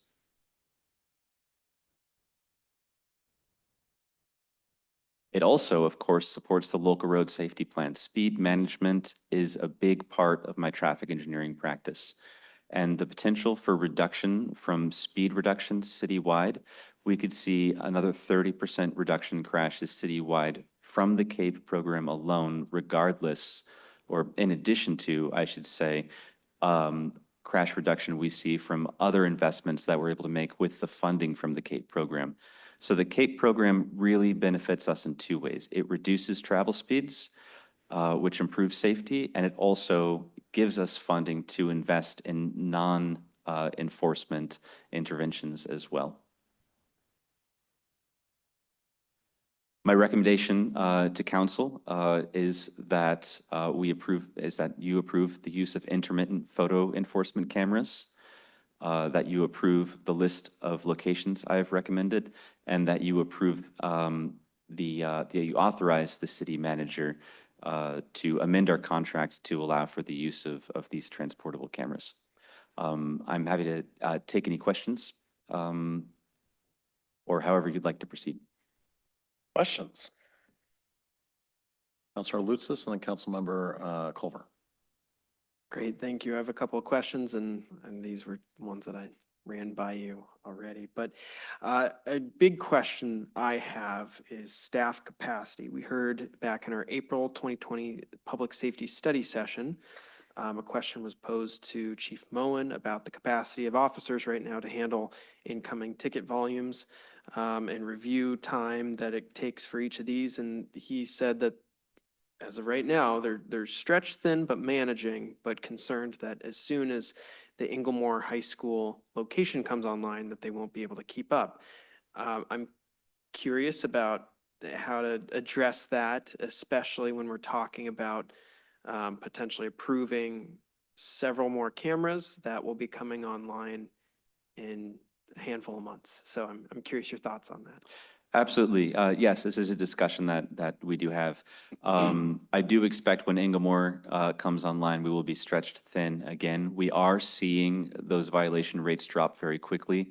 I do believe that it's likely that we can absorb the Inglemoor long-term violation rate with what we have. I would ask Chief Moen to speak to that. He couldn't be here tonight. But that is something that we can continue that discussion about. Long term, if we are rolling out new CAPE locations, one of the benefits of the way it's structured with rolling warning periods is that we will not see the spike from all the locations at once. We will have basically 2 months of warnings, and then I'm sorry, I'm misspeaking. That speaks more to the court costs and the court burden, which is another thing that we were discussing. But the warning periods also do get reviewed by police. So it is something that we are looking at, the long-term staffing needs. The RCW did provide, the changes to the RCW previously did provide for bringing on non-police review. That can be staff that reports to the police or staff that reports to a traffic engineer. That is something that can be explored for increasing the number of resources available for review. If we did look at doing something like that, it would be funded by the CAPE program. Similar to the long-term projections for the financial sustainability of the program that I was sharing earlier. That would likely come in not this biennium, but the next budget is when it would show up. And between now and then, it would be something that it'd be a conversation that I'd have to include Chief Moen in to understand what we have available to us and what it would mean to do that. Right now, we're very fortunate that we are fitting it on the in-between time. Other cities are dedicating resources to do that. So we're fortunate that we are where we are, and we'll have to see how it goes from here. But it is a conversation that we're having. Thank you. I do have another quick question. This has to do, we talked about the financial solvency of the program, sustainability. with our fixed camera locations, how easy can we, worst case scenario, we're not making enough to sustain some of those locations for one reason or another. How easy can we pull those offline? I think you had talked about how there's camera fees and things like that. Can we just, in the course of a month, stop subscribing for that location and then stop paying? For the cameras that we have, the fixed position cameras that we have right now, we do have a 5-year contract on those. Turning those cameras off, we would still pay the fees for those. After those 5 years are up, then we have the option to not use those cameras anymore if it doesn't make sense to keep them operating. With the violation rates that we're seeing right now, I'm very confident that they'll be solvent for the duration of the contract. And then after that, we'll have the option to stay with those cameras or not, whatever choice would be appropriate. All right, thank you. Councilmember Culver? Thank you. Appreciate this. When we spoke in the one-on-one with City Manager Lukash, you'd indicated that the revenue is about equal, right? So it's sort of, I might be using the wrong word, but equal or neutral or something along those lines. Could you elaborate on what, I see the benefits, but like what does the hard number look like? How much would this get out of, let's call it, financial trouble? Oh, yes. So absolutely. The contribution, so let me confirm. I believe I heard 2 questions. So you said, how is the revenue equal? And I believe that's comparing it to when the financial sustainability plan called for 6 additional cameras. That was with fixed position cameras in mind. So how is the transportable cameras equivalent revenue-wise to the fixed position cameras? And then again, about the finances, about how does this contribute to the financial sustainability plan? Yeah, if you could just speak to that a bit. And I'll go ahead and preview like another question sort of nestled in that. Hearing that the revenue is about equal between the sort of dynamic and the fixed approach, what did the expenses look like? How do those compare? Oh, sure, absolutely, yes. So we do expect them to be similar revenue-wise. They could be, in fact, a little bit favorable revenue-wise because we expect them to, for lack of a better term, age less quickly because they will be starting up at new locations. So we may live in that 1% range for a little bit longer. The violation rate may not drop quite as quickly as we're seeing for the 24-hour cameras right now. So that difference is expected to balance out the increased number of warning periods, which are times when we're not collecting revenue. So on the balance, we do expect it to be about equivalent financially between the fixed position and the transportable cameras. For the costs of the cameras, these cameras are a little bit more expensive, but it's really on the margins. The per month fee for these cameras is an additional $500, which is not nothing when you're adding it up across 12 months and 4 cameras, but it's also small on the scale of the size of the program. That makes total sense. Okay, could we talk a little bit more about this civilian review of tickets? We've talked about it in the abstract, and that's the question of workload and I guess the police department's ability to sort of get through them has come up. And I mean, I would also say nestled in that, we heard in this presentation that they also had the time to throw at parking the cars and seeing how those affected behavior. Okay, a data point. But my big question though, the civilian review of those, I understand, or I assume, I guess I will say, that would add a new FTE and that's going to be a new cost, right? But what does the marginal cost of that look like? What does it, call it the hourly or like the whatever? Like if we would be saving money hourly and that's, other things that we could put police staff on, I am assuming that, the state gave us that tool because it will save cities money. So have we run the numbers yet on what that would look like? We have not run the numbers on that. I think your perception is correct. I think the state had an interest in making photo enforcement a viable tool for more cities, and there were many cities that were strapped for police hours and found the review prohibitive for implementing photo enforcement. And I believe that's what that that stipulation in the RCW was included to help address.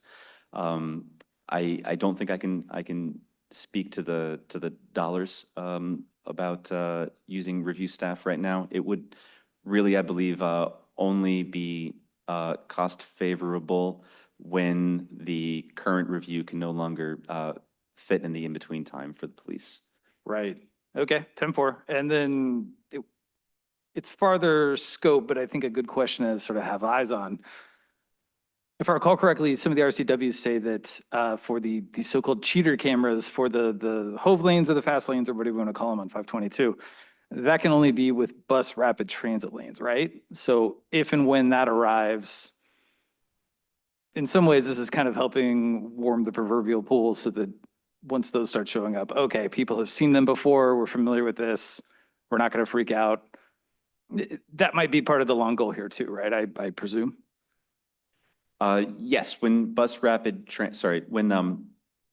when the city has bus rapid transit and that sort of photo enforcement is permissible, we would definitely look at it to see if it would meet our safety needs and our operational needs to find out if it would be a good fit for Kenmore.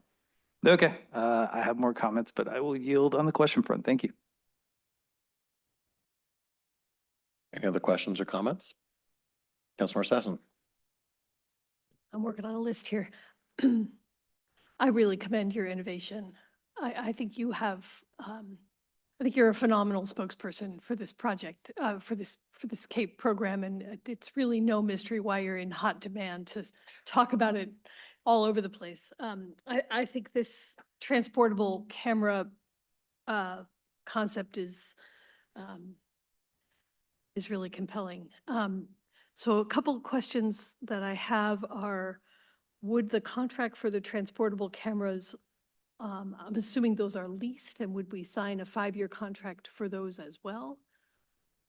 The contract amendment that we're reviewing right now is to revise the scope of services, but I don't have it in front of me right now, but I do not believe it has a change in the term of the contract. Okay, so it wouldn't extend the contract an additional 5 years necessarily. It would just be wrapped in. I do not believe so. And one of the reasons for that is that these transportable cameras don't require the same type of capital investment from our contractor. So our fixed position cameras, those are owned by our contractor, and they make a substantial investment when they construct them. And these transportable cameras, one could presume they could take them down to Portland next week. Mm-hmm. And then can you, I'm sorry, I have a few questions. Can you tell us what permanent infrastructure would go with the recommended locations when the cameras are or are not there? And is that an expense that would be on our leasing partner, or would that be a city expense to install those things? That would be a city expense, and it fits entirely within our traffic safety budget right now. So it would not require additional funding. Our standard application for a photo enforcement area, I'll omit school zone flashers because we're outside of schools, but we have an advanced warning diamond sign that says photo enforcement ahead. And then we have a speed feedback sign with a speed limit sign on it, and also a regulatory black on white photo enforcement sign to indicate that that is the speed limit that is being photo enforced. Mm-hmm. After you pass that speed feedback sign, if you are not in a school zone, then the enforcement area would be ahead. Mm-hmm. Okay, thank you. If you are in a school zone, there would be the flashers. That's all I meant. Perfect. That I understand that. Thank you. We're having a council town hall in July, and I wonder if CAPE could be included in the topics that evening, because the public is very interested in. Yeah, I think we've discussed that. So. Okay, great, thank you. And then I had one more thought, and that had to do with the court coming and telling us that they're overrun with people contesting their tickets. And what do we need to do about that? Yes, so this is something that we're in discussions with the court right now. I believe that we need to, there's a difference. Stephanie, are you able to speak to this? I'd be happy to. Yeah, so we're running some analysis to better understand the cost benefit of, because it's a math problem, really, right? So to figure out what makes sense, and Tamby Cork is working on that. So we'll follow up in one-on-ones with that information as we get it, but should have it soon. One additional thing to add that is that we have a very good relationship with the court, and they are interested in working with us. And we've set up a series of meetings to help keep the ear to the ground for them about changes in our photo enforcement program. That is something that we didn't have in place before we started the regulatory enforcement, and so we were both caught off guard by that a little bit. But it is something that that we've changed our process going forward to be better mutual partners.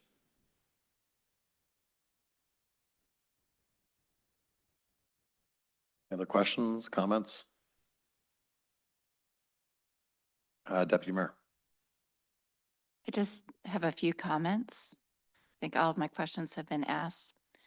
But first, I just want to say, I think as a council in a city, we're very fortunate to have your expertise with this program. I'm impressed with the creativity and the focus on safety that you provide. I'm glad to see that also our traffic calming improvements and traffic safety physical measures are making a difference, along with the traffic feedback signs. So I'm glad that those pieces of the puzzle are working. In addition, I think the moving of the cameras makes sense. One of the things that I'm impressed with is that we do have this 60-day warning period for every new camera.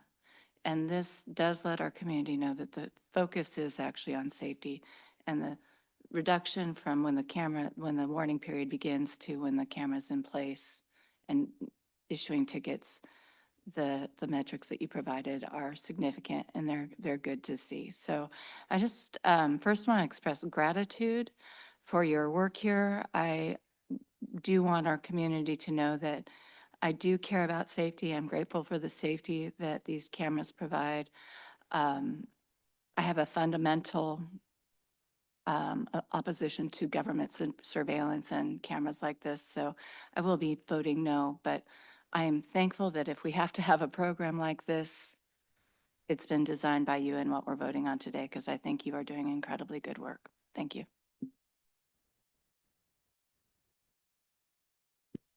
Any further comments, questions? Oh yeah, Councilor Lutzis. Yeah, I had a couple of questions. Well, I also had some comments. I was trying to do the questions first and save comments. But I guess a big question I have is the it revolves around the recommendation of camera locations on streets where they're just beginning or starting physical infrastructure improvements. So 80th and 61st, and why you're asking for the approval of those locations now when we don't know what sort of effect physical construction improvements will have.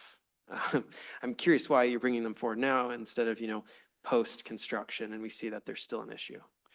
The selection of those sites is to target areas where we do now or may in the future see high speeds to maximize the flexibility of the program, to have geographic spread, to utilize existing infrastructure where we already have speed feedback signs that could use that boost in effectiveness, to have coverage of areas where we have interactions between multimodal users and the traffic environment, such as pedestrian crossings, parks. Some of those pedestrian crossings are yet to be installed. For example, on 61st Avenue, we are installing new areas. I put the request together for the full coverage of this to give us that flexibility.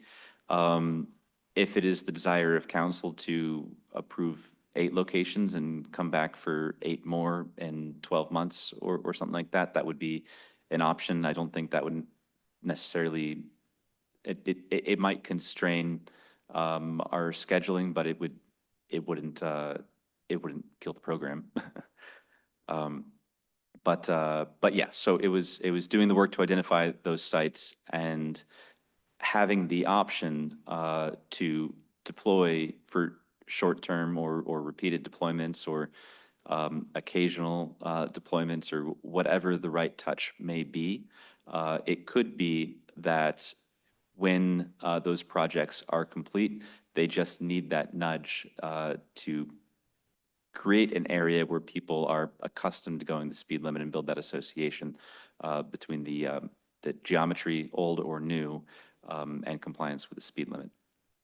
Thank you. And similarly, locations 11 and 12, adjacent to the Inglemore High School school zone. I know that you're asking us to consider those locations, but Inglemore High School school zone hasn't,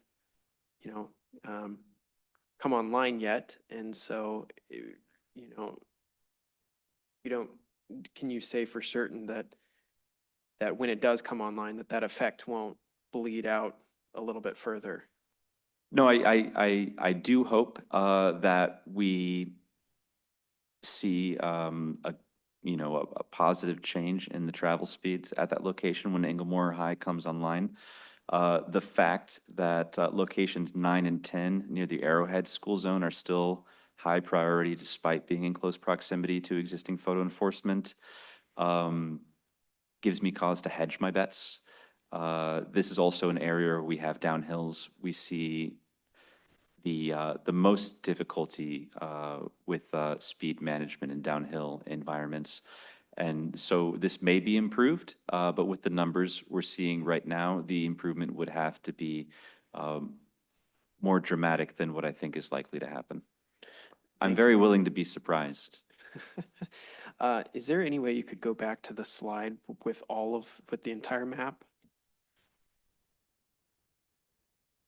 Yeah, that one. And, I completely understand with location number 9 too. I was fortunate enough to be invited out by one of the crossing guards at Arrowhead Elementary to see that folks, after they stop at the intersection there and the light turns green, when they know that they're past the cameras, they do take off a little bit quicker going south there. So I'm in full support of location 9 because that certainly is within a school zone where I see young students and parents walking.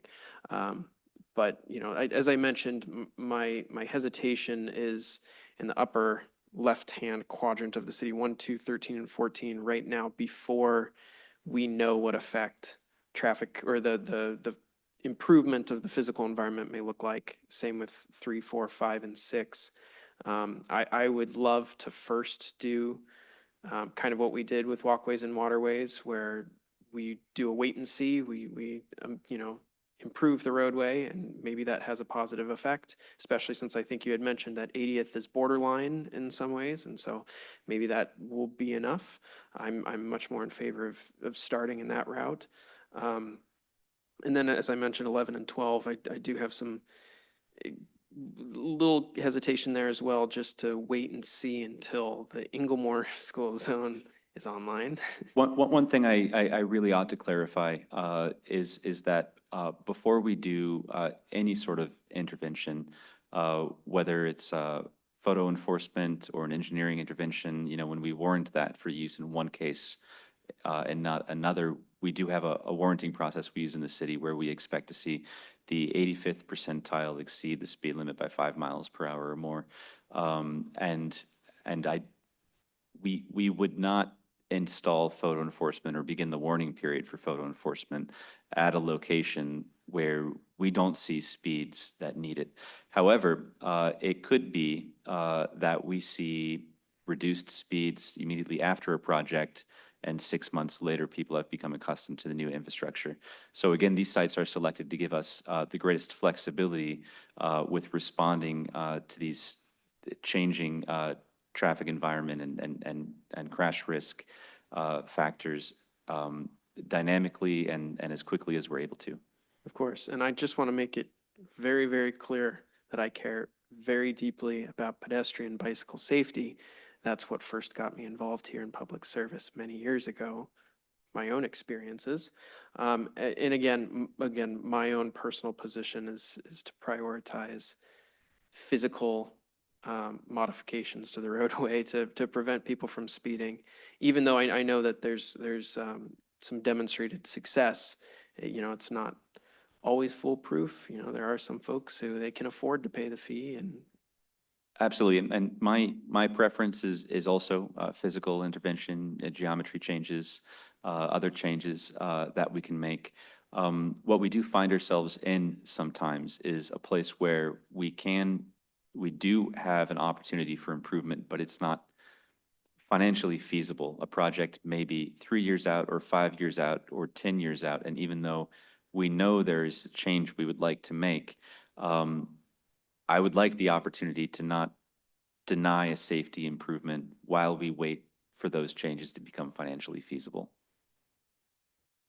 yes, of course, when balancing that with what we're hearing from the public too, I think there's something to be said about scaling things up rather than starting big and trying to realize that you quickly need to pare things down. From this map, I think the ones that make sense to me are, at least for further discussion, are sites 7, 8, 9, 15, and 16. And the others, I'm a little more wait and see based on those interventions and what's currently planned to see if, they're still needed. And then we can have that discussion. One thing that I think is an important paradigm when looking at this map is in terms of scaling it up, there are different ways that you can scale up. You can scale up the number of sites, or you could scale up the number of cameras, for example. With 4 cameras, a greater number of sites actually has less enforcement time at each of those sites because the same cameras can be spread over a wider geographic area. So reducing the sites from 16 to 8, for example, would mean those cameras are more frequently deployed at those 8 sites, while at the same time we would not have the option to do brief or repeated or frequent deployments at the other sites where we did not include them in the program. Thank you. And then for my final comment, I'm very grateful for the work that you put into this. And one of the things that did jump out to me was the limited infraction window. And, I'm certainly supportive of just implementing that now for what we have and then anything going forward. Absolutely. That's something that we can include no matter what. Yeah, I want to reiterate what a lot of my colleagues have said here about the thoughtfulness you've put into this. Very informative discussion, and seeing the safety numbers always just warms my heart. So I appreciate that. One, I would be interested if we are talking about the time window. I'd be interested in actually making that something in our statute rather than just a policy that we have somewhere. I would like to make that something that folks can be certain about, and that just isn't an internal policy. So that's something I'd like to see if we're going to do that. And then responding a little bit, I think, to Councilmember Lutz's comments, and it's been a few years, but, when I was knocking doors over by 80th, I was hearing from folks who didn't feel safe walking there. And somebody who drives that route pretty regularly, especially the northern end, people going south down that hill, people get up to speed pretty quick. And I think, and it's straight and it's downhill and there's nothing to stop you from going quicker than you need to go. As much as I would like to, do the physical interventions that we need to do there, we know that that's going to be a little while off because we're not going to have the money for it for a bit.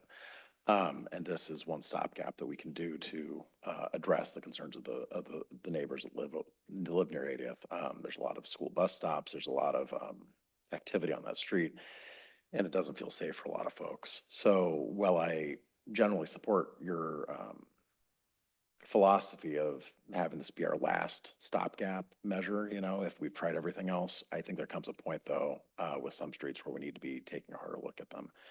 And if this is all that we have available, then do the communication, do the signage, and this is a relatively easy intervention for us to at least try out. And if it doesn't work, we don't have to cycle back to it. That's kind of a nice thing with these movable cameras is the flexibility offered by them. Any other, Councilmember Sassen?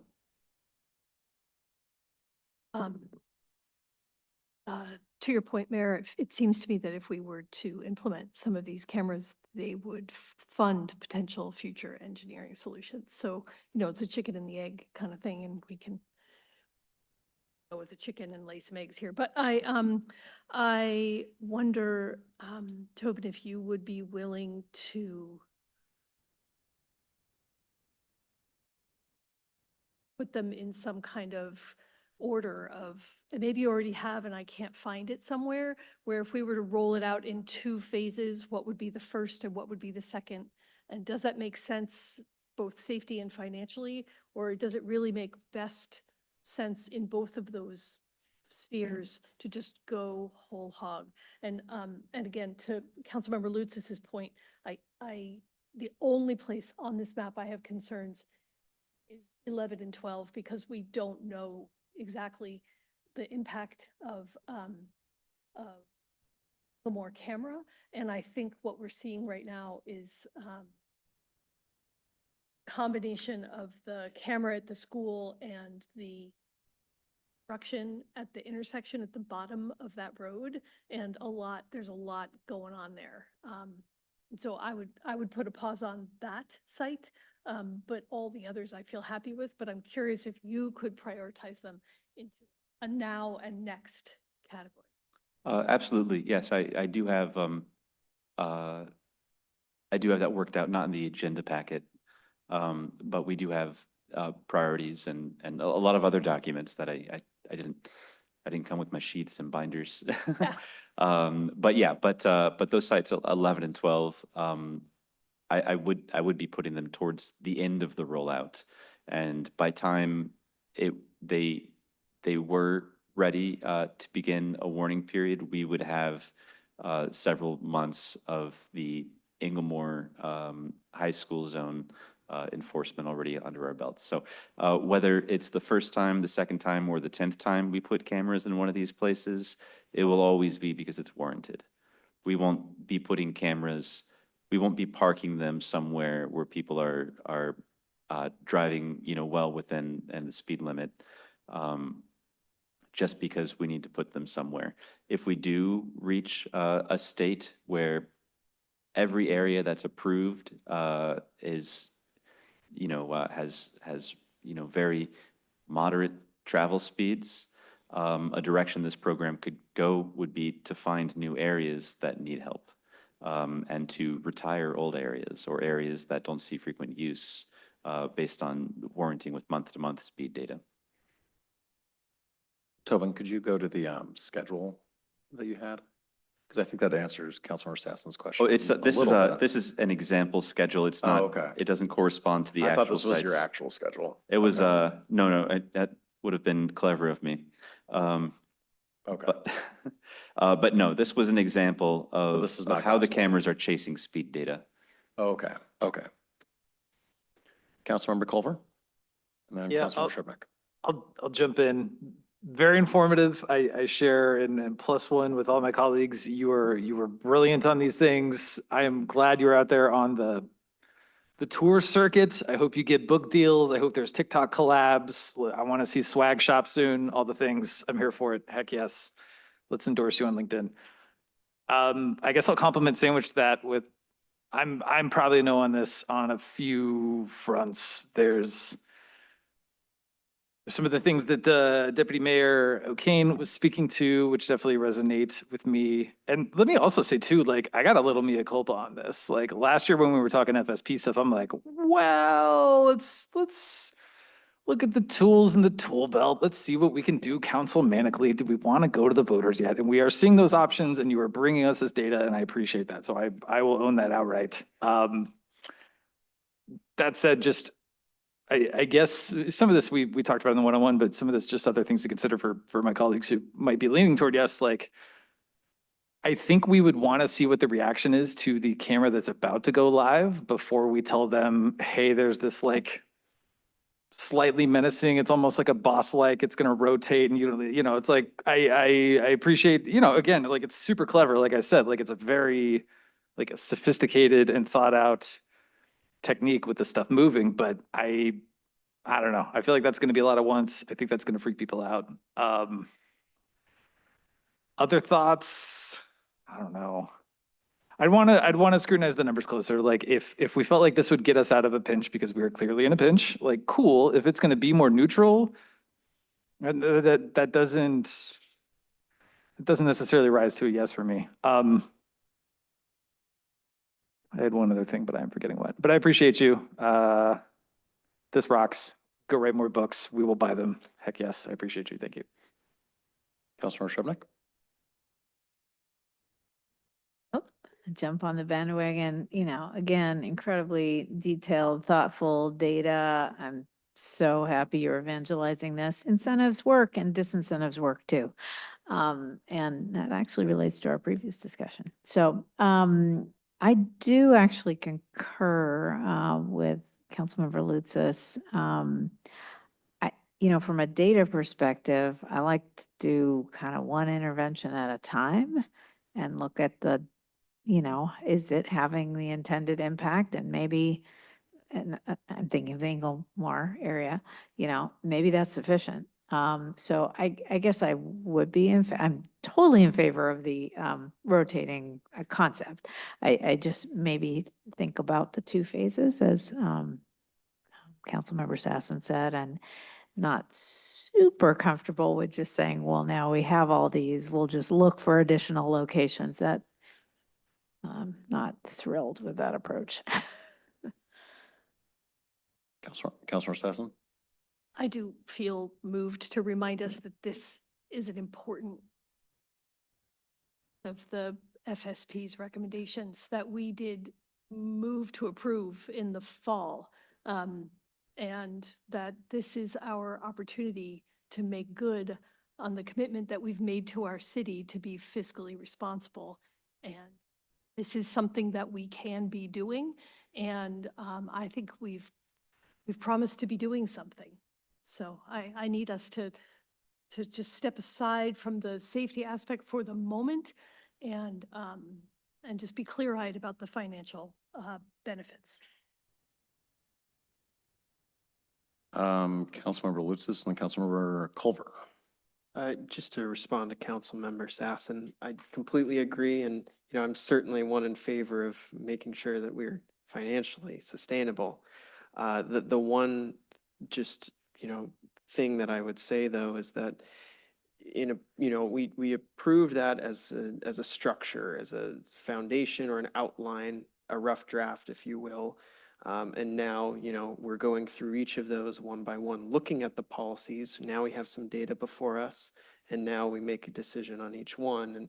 And that was very much an overview, an outline sort of thing. But I don't necessarily want to say that is going to supersede or override what new data comes before us now. And in the meantime, as we start to evaluate each policy one by one, I think it's important to do that, and we need to do that and do our due diligence. But it is still a good roadmap, and with that roadmap, there are lots of different options, and so we can pick and choose and go down the line. But that's just my response there. But yeah. Councilmember Culver? Thank you. Yeah, and just to clarify my own sort of, bumbling, not quite a question, like what does the original projections of I forget the exact numbers, but it was originally like 6 cameras and then we added a smaller number and this would bring that on parity. What does this look like if we don't, I guess? I mean, that's a longer range FSP question, but I think that would be useful information for me in making a decision. So if you happen to know, cool. If that's a follow-up, also cool. Stephanie might know, but I I feel like we'd have to go back and take a look at that and come back and report back to you. I think it was a portion of the police contract that we weren't able to fund with the CAPE as it was approved before. I think it was either $1 or $2 million of the police Does that? No, okay, okay. I'm not sure. We'd have to take a look. Cool, that is perfect. Thank you. Yeah, and I know that there's been talk about the financial side of this. I'll just say for myself, I could honestly care less about the financial side. I know it's important to the FSP and the plan there, but at the end of the day, if this was cost neutral and was making our roads safer, I'd be in favor of it. And the numbers that you brought to us are phenomenal. I love the example of the school zone up by Kenmore Middle School and how even without enforcement there, people's behavior changed because they saw the flashing lights and they saw the speed sign, and they just slowed down automatically. That's amazing. And this will allow us to bring that same benefit throughout a good portion of the city, while only, you know, ticketing folks in a few different places. What was that? Oh, okay. All right. So I really appreciate the thought you put into this, and I'm in favor of moving forward, but we'll have to see what my colleagues want to do with that. So do we have any further questions? Okay. We've got, Deputy Mayor, yes. I'm just going to back up what our mayor just said, that this is fundamentally about safety. Yeah, I just think that that is the most important piece. You know, our mayor also did call attention to the calming benefits from, you know, the feedback sign and the lights and the other things. But I am just making sure that this really is about safety. As I mentioned earlier, I do have a fundamental opposition to the cameras, but I think as a council, and I'm speaking to the council, this is about safety. And I will say 61st is a street where people speed. And I think even with traffic calming, there's a very strong likelihood. And I actually have a very strong faith in your judgment about the roads that need traffic calming, or, you know, something like this. So I just want to call that attention to our council. I have my own position, but I want to make sure we're staying on track with what we're going for. One of the things that I appreciate about this is it's actually more about safety than money, as we are in the program longer. So changing behaviors for safer behavior is something that I do appreciate. So thank you. Any further questions? All right, seeing none, we've got 3 motions that we're being asked to consider right now. First one, the chair to entertain a motion to approve the use of intermittent enforcement cameras. So moved. We have a motion and a second. Is there any discussion? Councilmember Marshall. I do favor some reasonable reduction in the outright deployment. I live near 61st also, and people do speed. I think Councilmember Lutzis probably has some reasonable point and gist to his statements regarding seeing if the improvements will help. Any further discussion? Seeing none, would the clerk please take the roll?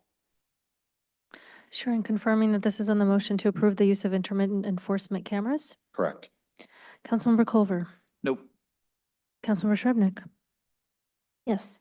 Councilmember Marshall. Yes. Councilmember Lutzis.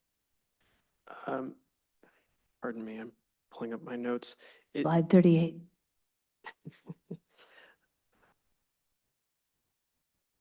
Yes. Councilmember Sassen. Yes. Deputy Mayor O'Kane. No. Mayor Herbig. Yes, the motion passes 5-2. That brings us to the second proposed motion. The chair to entertain a motion to approve a list of recommended expanded CAPE locations.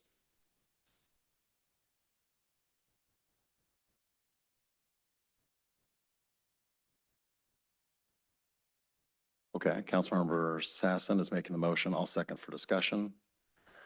Any discussion? Councilmember Shrubnik. All right. Can we just put the list up again so that we have it kind of in front of us? Is that possible? Absolutely. And again, to Councilmember Sassen's point, is it prioritized? Because I think it's not, you said, right? No. This list is not listed in priority order. It's roughly north to south, a little east gotcha. to west in there. Thank you. Deputy Mayor. If it's okay to ask a map question, and can you remind us of the distinction between the blue numbers and the orange numbers? Right, I yes. recall, so yeah, thank you. I just think we all should hear it because there's a reason for that. Thank you. The RCW gives us a lot of flexibility with implementing photo enforcement when we are within 1 mile of a school. When a location is further than 1 mile from a school, the RCW only allows us to permit 1 camera per 10,000 residents for use in those areas. In Kenmore's case, that would be 2 cameras. So for those orange locations, effectively, there could be no more than 2 cameras active across those orange locations at any one time.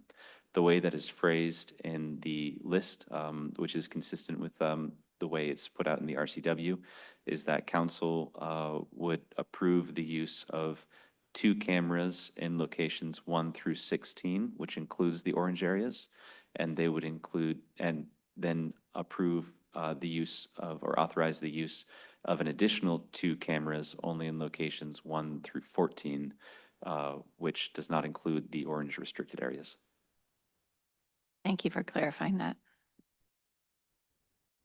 Councilmember Sassen?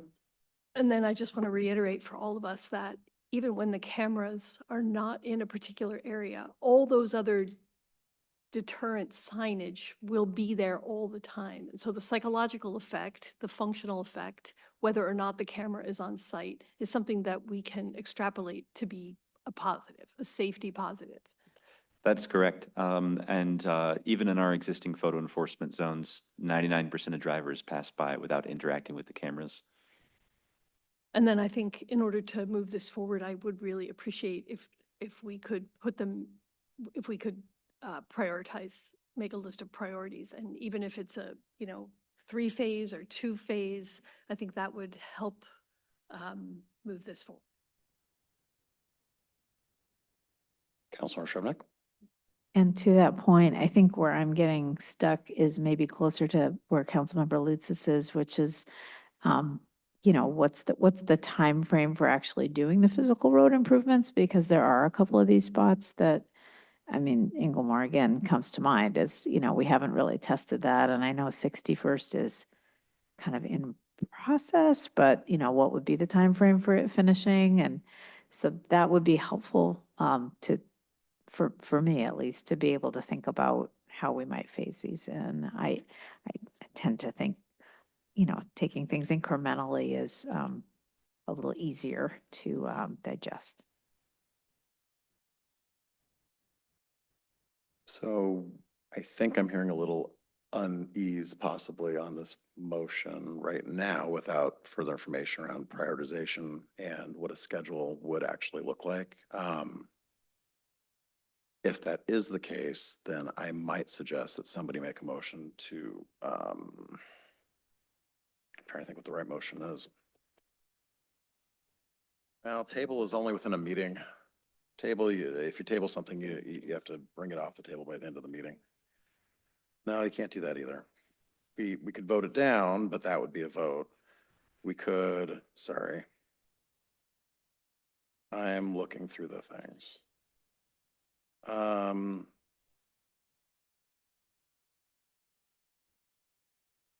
Yeah, we could postpone to a certain time. Yeah. Tobin, when do you think you might be able to come back to council with a prioritized list that would give us a little more clarity on what you're seeking here? Let's see. My own availability is pretty flexible, but I think that would depend on what's on the council's agenda. I'm asking more like, how quickly do you think you could produce a prioritized list? Oh, end of the week. Okay. Then. Special meeting on Friday? No. Absolutely not. City manager, do you think, I'm thinking maybe. Yeah, the 16th or the 23rd. Okay. Maybe so the we could have this- 23rd might give you time, Tobin, you'd need a bit a week and then time to upload and have council members review the materials. Yeah, I think 23rd. So, 23rd. so all that said, the chair would entertain a motion if the body is wanting to postpone this motion to the 23rd. So moved.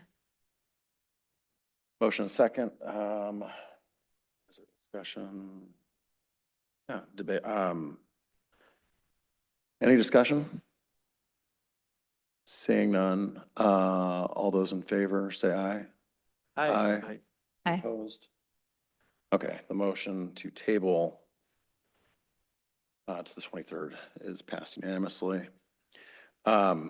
Which I think also by default means that we can have the conversation about the third motion at the 23rd also. Okay. And we don't need a motion to do that because it is not a live motion yet, so.